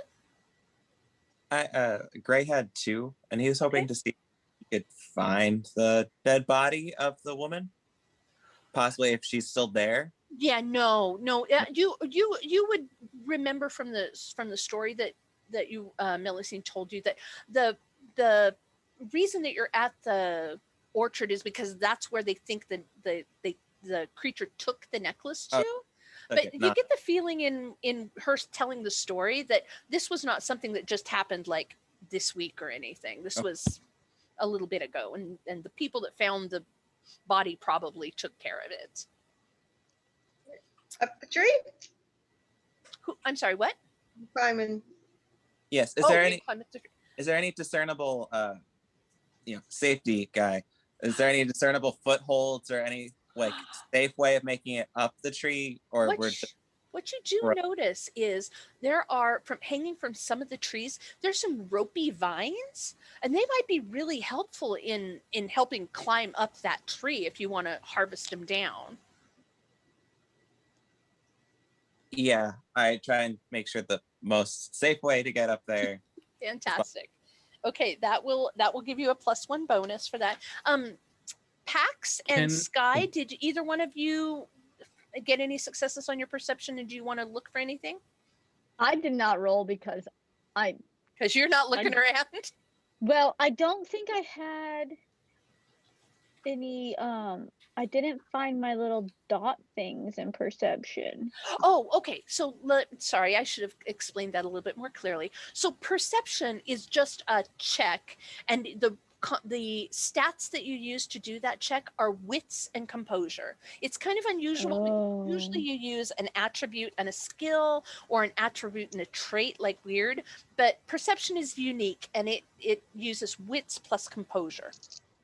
So everybody can always do perception. You can always look around. 1 success. Okay. Was there something in particular you were going to look for?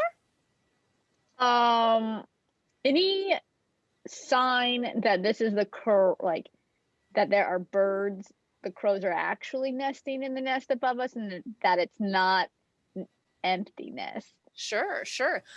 As you are poking around kind of at the base of the tree, you find a shard that's about this big of what appears to be an eggshell. The outside of it is black, just ichor black like the feathers were. And like a baby shell? Like a baby bird shell. But you can tell by taking a look at the size of the shard that you find and how light of a curve that it has, that this egg, when it was whole, was probably bigger than a bowling ball, bigger than an ostrich egg. Not human size, but big enough that maybe like a toddler size fledgling could fit inside it. What kind of birds are these? Alicia wants to know that, but Sky tells everybody that they make really big birds. This is a baby bird egg. She's so blown away by how big this piece of bird egg is.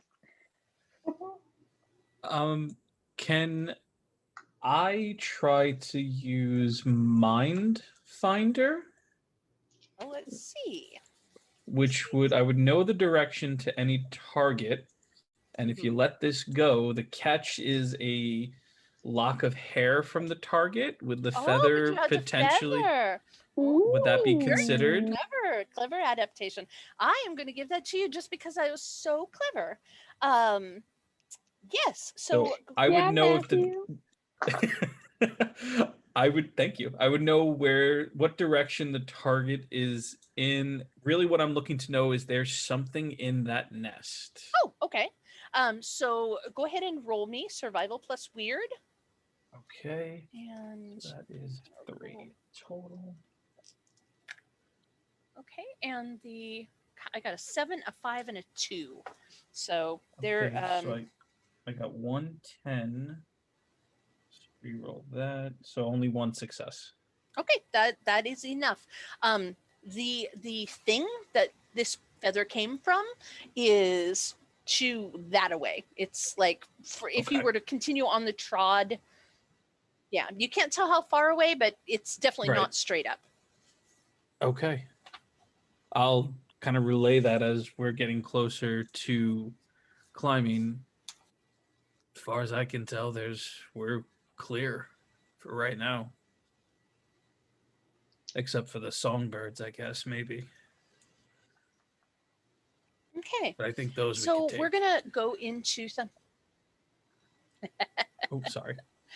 So we're going to be No, you're fine. You're fine. Role play always beats mechanics. When you guys are ready to start climbing the tree, we're going to do something called an extended action. So this is one of the kinds. There's instant actions, which are basically like your contracts. You can do one of those per turn.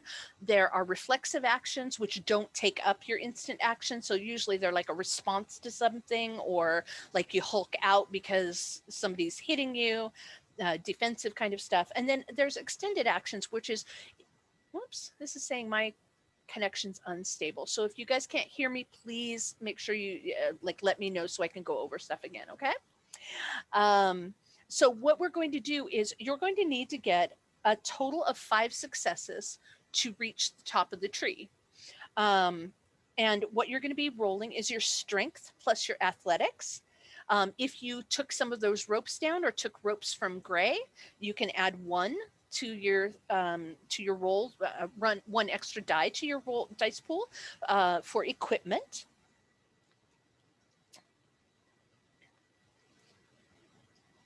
I would have him out no matter what. He would have been like the Boy Scout, like, take your rope. You Take your rope. Don't go anywhere without your rope. And then try and give him some horror story about like, hey, this one time they fell and they couldn't get up for like 2 days. Like, you don't want that. Remember, we're not supposed to be fearful.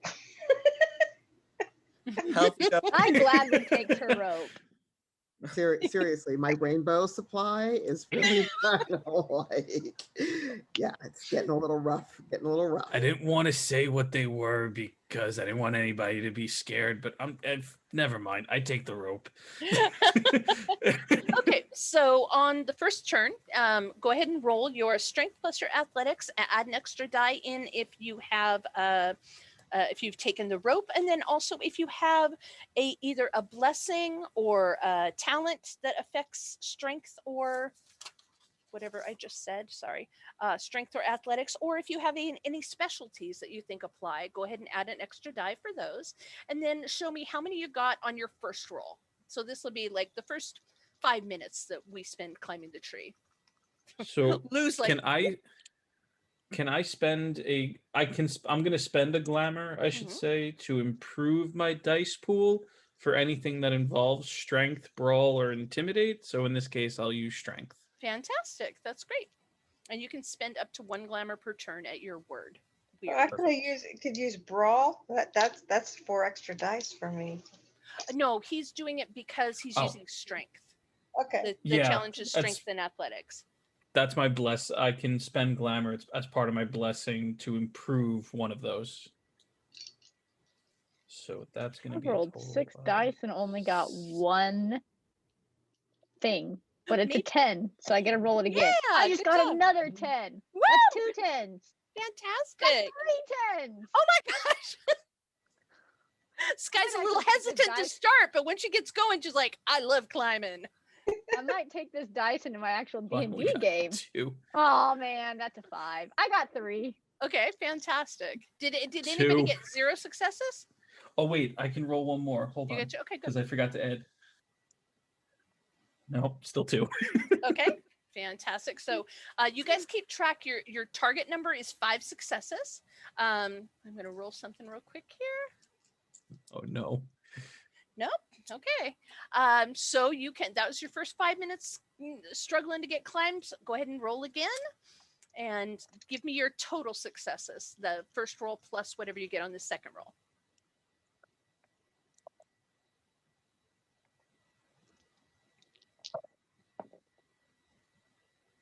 Oh. 5. Awesome. Lou's made it to the nest. Fantastic. Pax has made it to the... You've only gotten 1 total so far, Rickman? Okay. Gray doesn't really want to go up here very much, I don't think. No, he's just thinking about old stories. He just wants to scare all of us. He's like, I'm going to scare them as they fall. And Alicia, how many successes did Sky get for their second roll? 4. So, okay, so you got a total of 6 now? 7. 7. Okay, fantastic. So Lou and Pax and Sky, you guys are all in the nest. The rest of you guys can go ahead and Rip and Gray, you can go ahead and make your next roll while I describe what they're seeing, because this is you'll get there probably the next round, unless you flub really bad. So Lou and Pax and Sky, when you come up over the rim of this nest, it is probably 20 feet across. I mean, it's huge, and it's kind of a big bowl-shaped. It built out of sticks, but when I'm saying sticks, like some of the sticks are like this big around. They're really, really big. And there's all kinds of bits and bobs in here. You can see that there's some of the same feathers that Rip found down below that have been woven into it.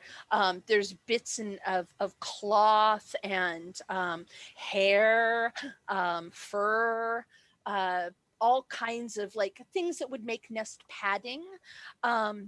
There's some rotten goblin fruit. There's pieces of metal and stuff like that. What do you want to do with your first turn here in the next? Search. Search. Okay, fantastic. If you would like to search, roll me a wits plus composure for your perception. If you have something applicable that you want to throw in there, please feel free to. Okay. I wrote 2 10s. 1 success. I'm rooting around in a bird's nest, and I am a bird. Do I have like animal kin to like root around how birds would maybe store or hide things? 100%. I will definitely give you an extra bonus die for that. I just add 1, right? I don't need to add the 2 from the kin. I just add 1 extra for the idea. Yes, Got exactly. 1 for the specialization. 3 successes. Delightful. And Oh, Blue, I what are got you one. looking for? I'm looking for the locket. For the locket. Fantastic. You see a gold chain that has gotten wrapped around one of the branches, and there is there's a pendant hanging from it that's gold, and it's got a like a blue-green stone in it. Looks like it's pretty tightly wound around this branch, but it sounds like what Melusine described. Who else?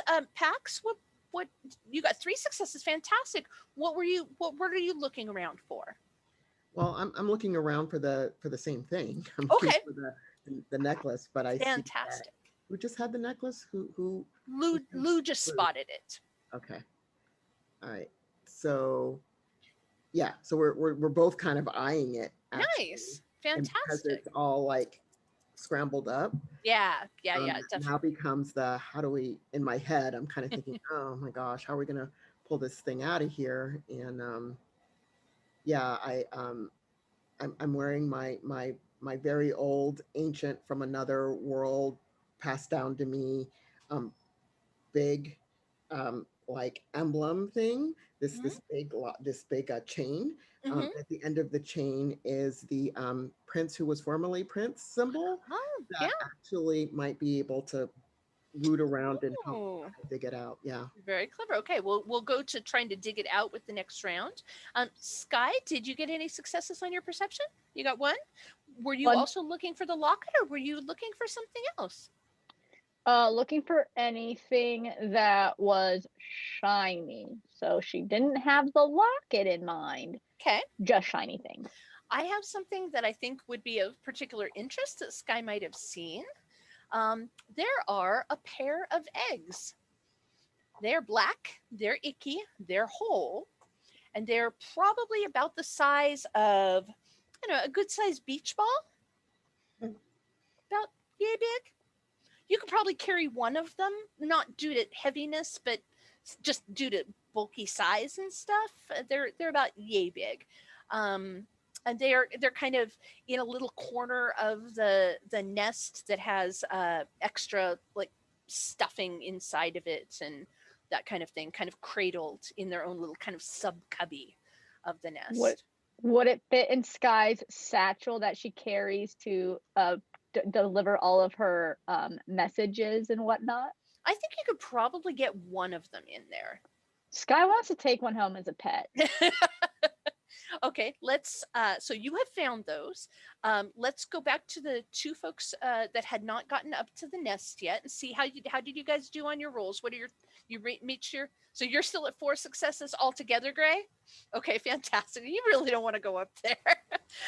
Rip, you pop up over the edge. You see the things that that I described earlier. You see Lou and Pax kind of like focusing on what is probably the locket, and you see Sky kind of looking at her satchel and then looking at what appear to be 2 very large bird eggs.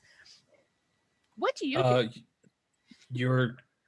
I'm gonna look at Sky, and you're taking that with you. Why not? I'm a bird. It's a bird. Maybe I can be its mama. Or I can eat it. You do you.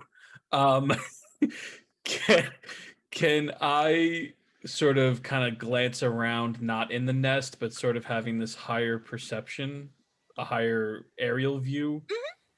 Mm-hmm. If anything is sort of coming our way, or if there's it. Yeah, you're just kind of looking out going, I mean, you have literally the crow's nest view of everything. You see way off in the distance, probably as far as the goblin market was back. You see what might be a bird. It's really far away. I mean, it's like tiny little speck, but it's obviously flying. So if it's not a bird, it might be some sort of a hob, or can't really even tell how big it is or anything, because you really don't have anything tangible to judge it against. But yeah, you're pretty sure you see a bird. I'm gonna relay that to the party. The fact that bird that I see is far away, which means it's gonna be really big as it gets closer. Let's go. Did we find it? We found it. It's wrapped up. We gotta get it undone. Okay, Gray, would you make me another roll, please? Your strength plus athletics. Yay! This guy finally hops over the edge of the nest, kind of looking around like, what now? What do you do, Sky? I'm sorry, what do you do, Gray? Since he's the healer type, I've imagined him. He's not the most conventional healer. Like he's got like a bag of stuff to use. I'd imagine him being one of those like I have a saw in my bag kind of stapler. Like, anytime to see if I could use help with the saw to maybe cut loose the thing. Totally cool. Totally cool. Does anybody attempt to stop him or interject or anything like that? Or are we just going to go straight to him trying to cut the branch off? Okay, fantastic. Go ahead and give me, let's see, what would be appropriate for this? There we go. There is Gray.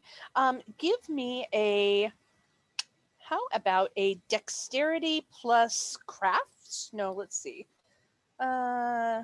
Physical and how about give me a dexterity plus you're using your saw, so give me a dexterity plus weaponry.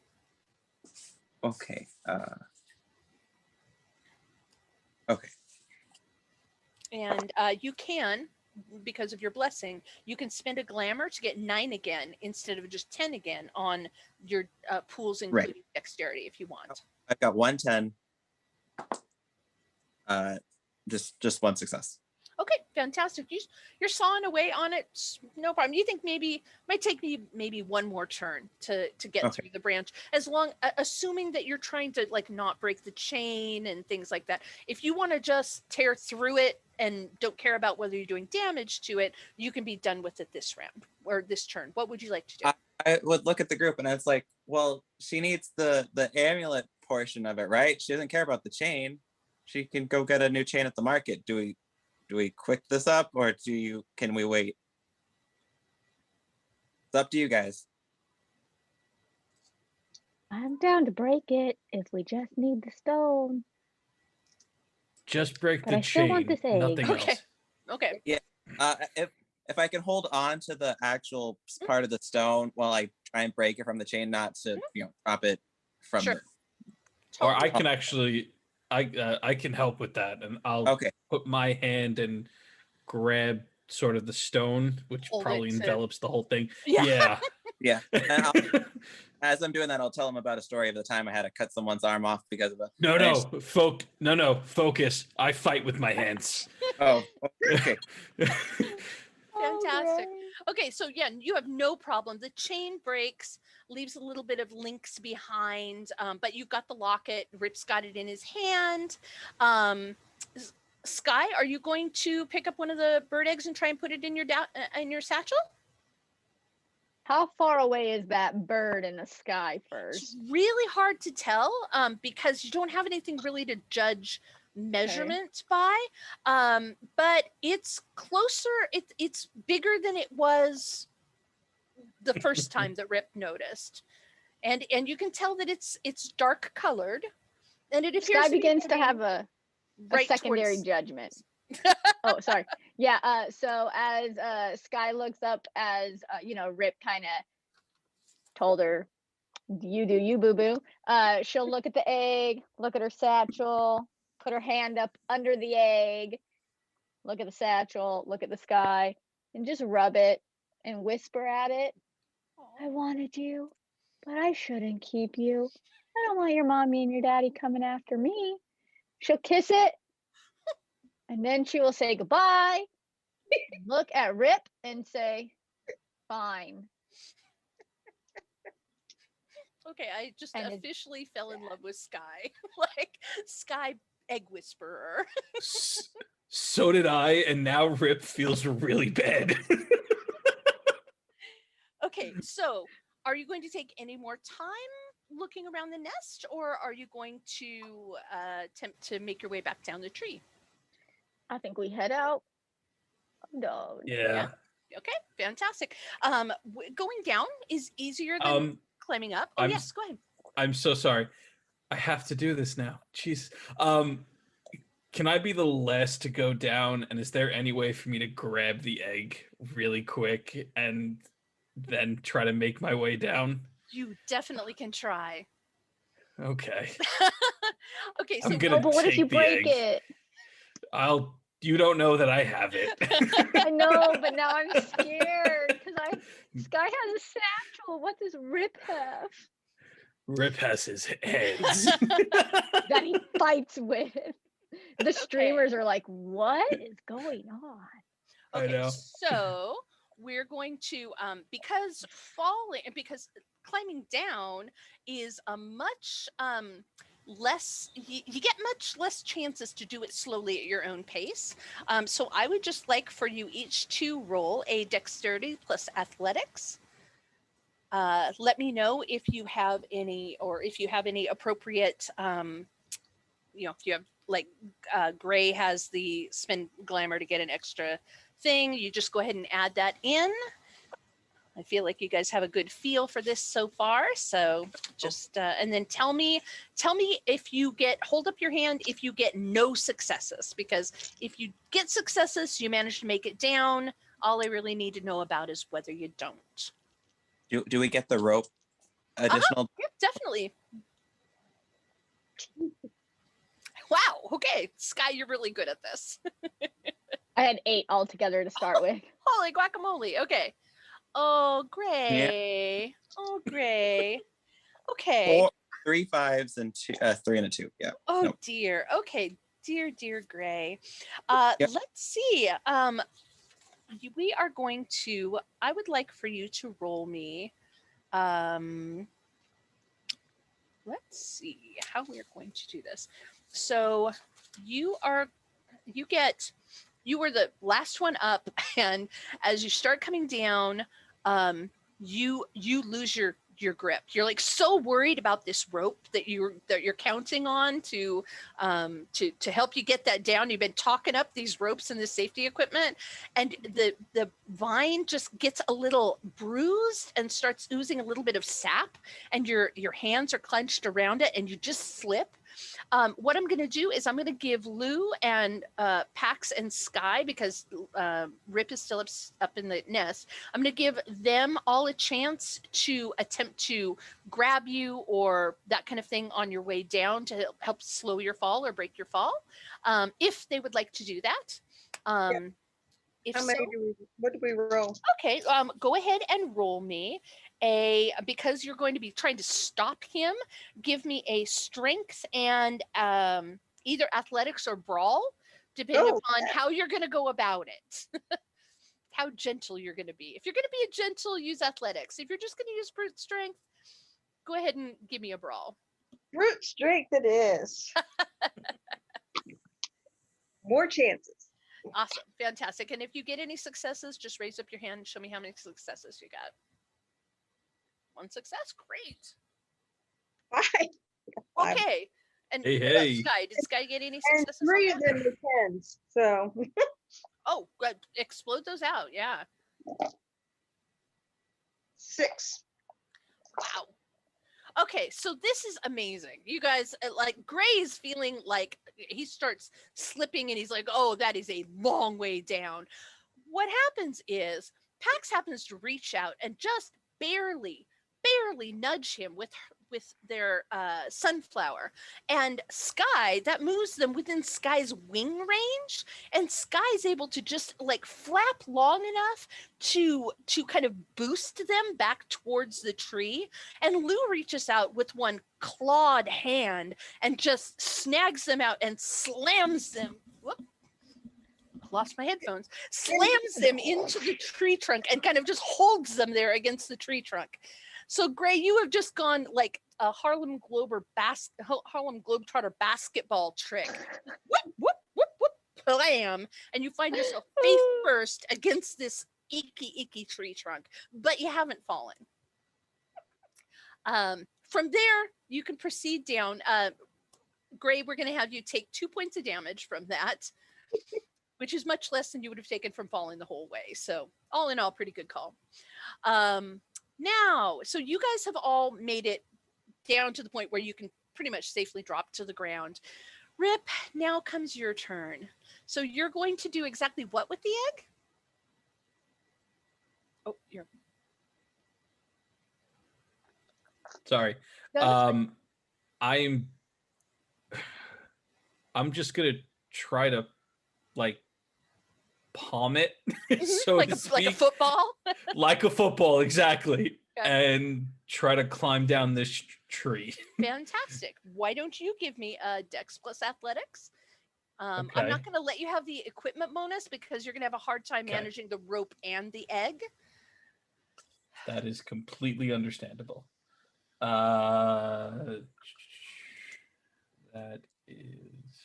The minute you touch the egg, there is a caw from the distance. It's still, the bird is still quite a ways away, but it's like you pick it up and it lets out, you guys all hear this nasty, corvid sounding. You get 1 success. Fantastic. So that is going to, because the egg, unfortunately, puts you at a negative because you're having a trouble with that.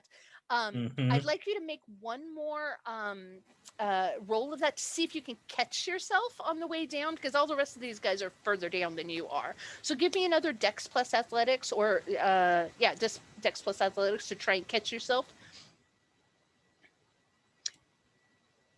And that's going to be, oh no. Oh no. Okay, so you have a choice at this point, Rip. You can either fall from about 40 feet up the tree, and you know that's going to hurt you quite a bit, or you can drop the egg and catch yourself. Or you could come up with something else if you'd like.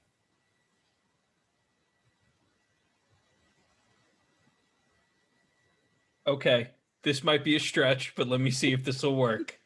Pitch it to me. Can I somehow spend a glamour point and use Pursuer's 7-league jump to try to, if my foot catches on something, to try to bounce back and grab something? Grab I don't know something? if Let me take a look at the leap great I don't know. distance up or across. You know what? I am going to give you an opportunity to try and do that. Okay. The pool for that is Athletics plus Weird, but you're going to be at a penalty if you're trying to hold on. If you're trying to do this while still holding on the egg, you're going to be at like, let me see what I.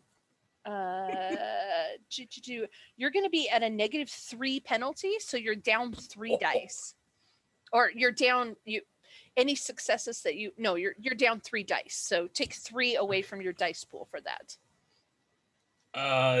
That's my total. So you can still, there's always the opportunity, even if you have a dice pool of 0, there's something called a chance roll. So you can attempt to roll a chance roll. However, 10s do not explode with a chance roll. So you can try to make a chance roll if you like, but you have to get an 8, 9, or 10 just on the straight single roll. Okay, let's see what happens. So I got a 9. You got a 9. Fantastic. So you're just happening as you're falling and you're flailing, you're trying to keep this thing in your arm, and you're just like, whoa, you're about, I know you plummet past the rest of them. You're only about 10 feet from the ground. Your foot happens to catch on this gnarly old broken branch that was sticking out, and you basically bunny hop off of that and are kind of catapulting yourself over out to the ground to kind of make, and you're going to go ahead and take 3 points of damage from that, but you do manage to keep the egg intact. Okay. That could have been a lot worse. Could have been a lot worse. However, at this point, the bird lets out another really, really loud squawk, and it is getting very close. I mean, it's still maybe a turn or two away, you're guessing, but it's definitely not 15 minutes walk back to the Goblin Market. So you have a couple choices here. You can attempt to hide. There doesn't appear to be any buildings here that aren't pretty much broken down and just ramshackled at this point. You could attempt to tally-ho back the trod the way that you came, or you could attempt to open a gate to get back to the real world. You can't open a gate in the hedge to get to somewhere else in the hedge, so you won't be able to get to the Goblin Market specifically, but you could open it, especially if you're attempting to go someplace that you've been recently, like the city park, or one of your homes, or that kind of thing. Or you could stick around and try and fight the bird. Or I'm up for other options if you have other suggestions. So Pax has this blessing of persuasion. Uh-huh. I would really like to persuade Rip to like leave the egg behind. I'm seeing Sky kind of like, not kind of like wanting it, but then, you know, not wanting it, realizing that there could be some danger. So I've got rainbows and unicorns coming out my boo-boo, and I'm really now trying to do some persuasion here. Fantastic. So that is going to be a contested roll, which is great because we're getting a chance to use all the different kinds of rolls now. That's a contested roll between you and Rip. So what you're going to do is you're going to roll your manipulation plus, you could either use socialize or expression, whichever one you think is more appropriate in this, or if you're going to use a lie or a deceit type thing, you could use subterfuge. So you tell me how you're going about this and what you think the best match for your skill is.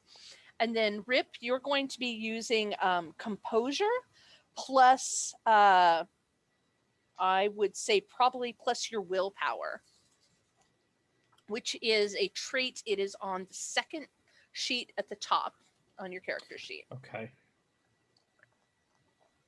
So assuming that you want to try and keep it. That was how you would resist her. Their manipulation. Yeah. So, and then you guys would just compare successes. Whoever gets the most success gets their condition. Sky, you also see he's come down and did that big bunny hop and stuff, and he's got one of the bird eggs under his arm. Kaya's not happy. She's scared.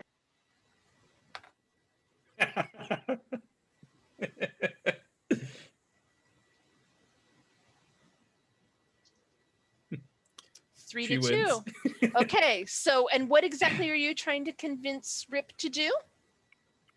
So Rip, I think you really should leave the egg. You know, there's a lot of squawking from that really big bird back there.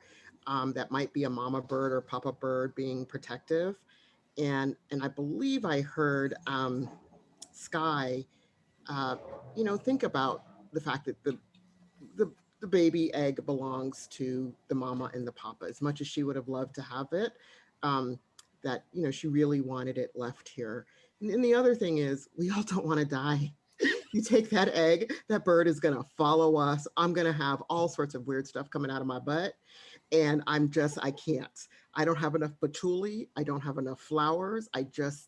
And you know, and you want to love us all. You love us all. I know you do. I know you do. And you want us all to get out of here safely. So leave that big frickin' bird egg here, and let's see how we can get out of here. What say you? I don't know if you read my backstory or not, because I'm trying to like pinpoint it here for what's given on these pre-generated. That last part really kind of hits home because typically nobody ever knows what Rip is doing or trying to be nice. So that one kind of really hits. Nice.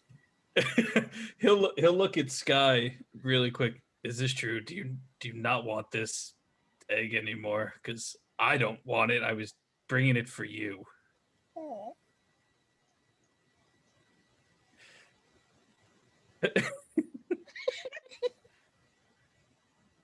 Because I'll try to palm it back into the nest. I don't want this No. thing either. I did want it, but then its mom and dad would be sad without it, and I don't want to be sad, but I don't want to die. So can we just leave it here like it fell out of the nest and magically landed in a bed of leaves? Could we make it a bed of leaves? It's so sweet of you to do that, though. I will quickly do a bed of leaves, drop the egg, and can I try at that point to open up a gate to somewhere?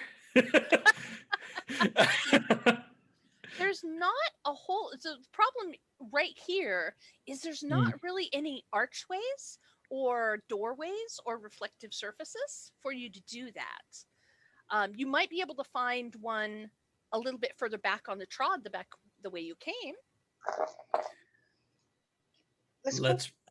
Let's run. Let's go. Do we sense the wolves still around? Strangely enough, no. Once you kind of reach the orchard, they skedaddled. Let's go. Even they didn't like it here. Okay, so you That's guys, not good. this little egg in its little makeshift nest, and you hear another way closer, really loud caw. You see this thing is probably, I don't know, literally a ripstone throw away from the orchard at this point. So you guys are gonna skedaddle down the trod. Yep. If Rip sees like anything reflective or shiny or Sure. possible to make a portal, he will try to do that. So? Okay, fantastic. Yeah. Does the gem count, like from the necklace? No, because it's got to be big enough for you to pass through it. Oh, So okay, like your okay. mirror was perfect because it was full size, but this is just Got too it. small. You could probably climb through like a medicine cabinet mirror if you were climbing through it, but for the most part, it's usually like doorway shaped stuff. So you guys see the as you're just booking, one of you kind of glances back over your shoulder to check out where these birds are or where the bird is, and it comes down and lands like where the egg is, and it's obviously doing something with that. It does not appear to be chasing you. So are you guys just gonna book it back to the goblin market? Yep. Okay, fantastic. You can, if you're not doing any other actions, you can move twice your speed in a turn. So I'm just going to assume that you do that all the way back to the market. So it takes you like, you're there in like 5 minutes because you've got fear on your heels basically. And thank you very much, Gray, for helping with that. And you get back to the market, and Melusine is waiting. She accepts the locket if you give it to her. Oh wait, I should check with that. Are you going to return the locket to or are you going to give the locket to Melusine? I assume so. Yeah. Yeah. Fantastic. Given that we know the backstory behind it, I would give it to her. Yeah.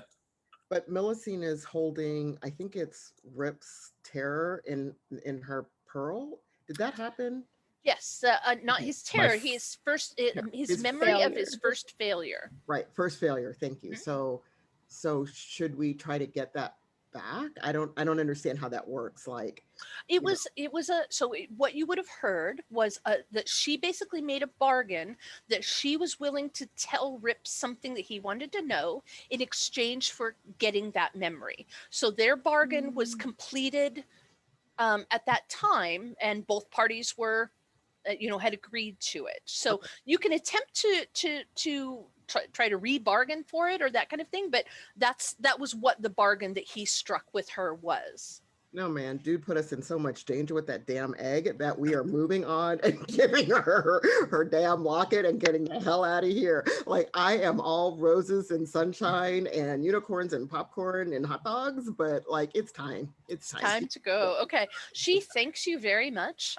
She, when she actually gets the locket in her hand, she pulls out a ribbon and threads it through. When she notices the chain is broken, she threads this ribbon through and ties it around her neck, and takes the blanket that she always wears across her lap off, and slowly pushes herself out of the chair. And as she starts to stand, you see the mermaid tail that she had start to slowly split into humanoid legs. And she stands and looks kind of painful, but she has a huge smile on her face. And she turns to each of you and she says, "Thank you. Your favor to me is fulfilled. I am extremely grateful for what you've done for me." And you can feel, when she says your favor for me is fulfilled, you can feel the pledge that you all swore with her to give her a favor. You can feel that it's done, like you've been released from that successfully.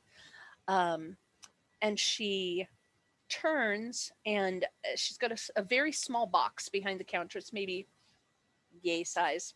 And she takes out a few coins and she hands one to each of you. They're just little copper coins, and they're stamped with a split tail mermaid, kind of like the Starbucks logo. And she says, "You can use this if you need me to find something for you. I still will charge you a price because that's what I'm in the business for. But should there be a time when you need information, even if it is extremely expensive information, I will find a way to make it affordable for you. Thank you very much." And she just slowly walking, holding on to, the counters and stuff in her shop. Just all of a sudden, you guys don't really exist in her mind. There is nothing except for the fact that she is walking for the first time in you don't know how long.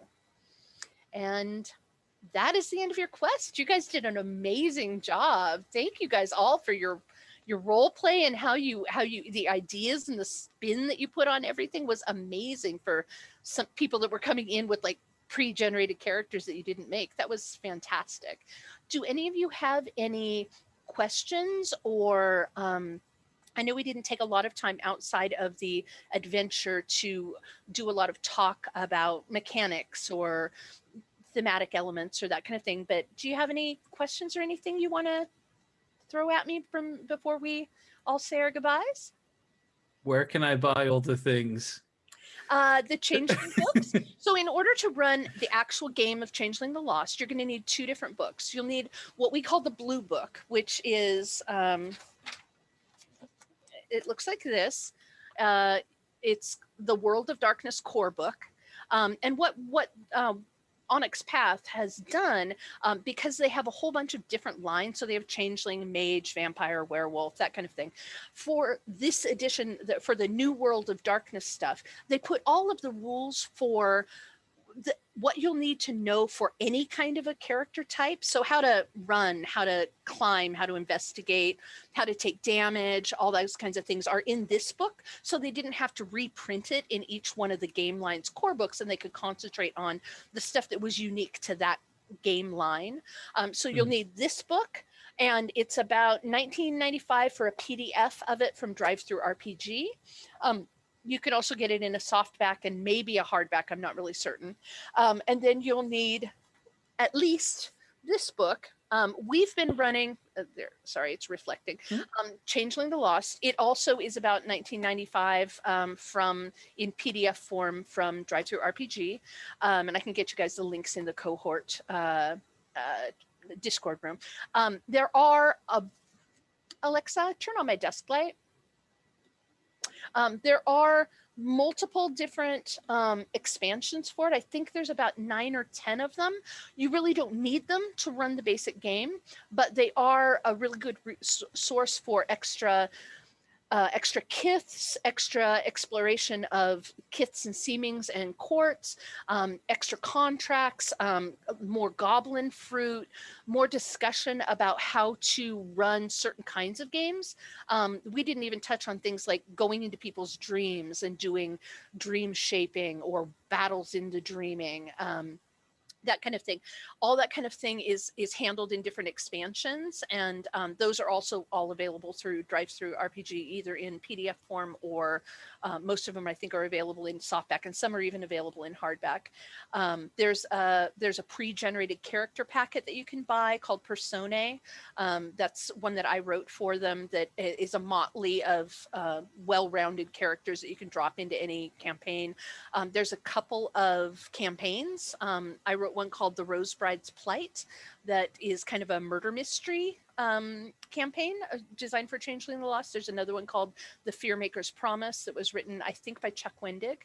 And what we've been running is a very slimmed down version of the first edition of Changeling the Lost. There is a second edition that has some pretty significant mechanics changes to how they look at kiths and seemings. It adds in conditions, which is something that the first edition doesn't have. So they're two very different games. I'm more familiar with the first edition, so that's what I'm running for you. But yeah, if there's any other questions that I can answer for you in terms of like what book would be good for this, just hit me up. I'm happy to share any information that I have on that with you. Does anyone else have any questions? No? Okay, well, you guys are wonderful. Thank you so much for coming and playing along with me and letting me introduce you to this. I really appreciated it. Thank you very much. Thank you so much. Okay, I'll see you guys all on the other side. Bye.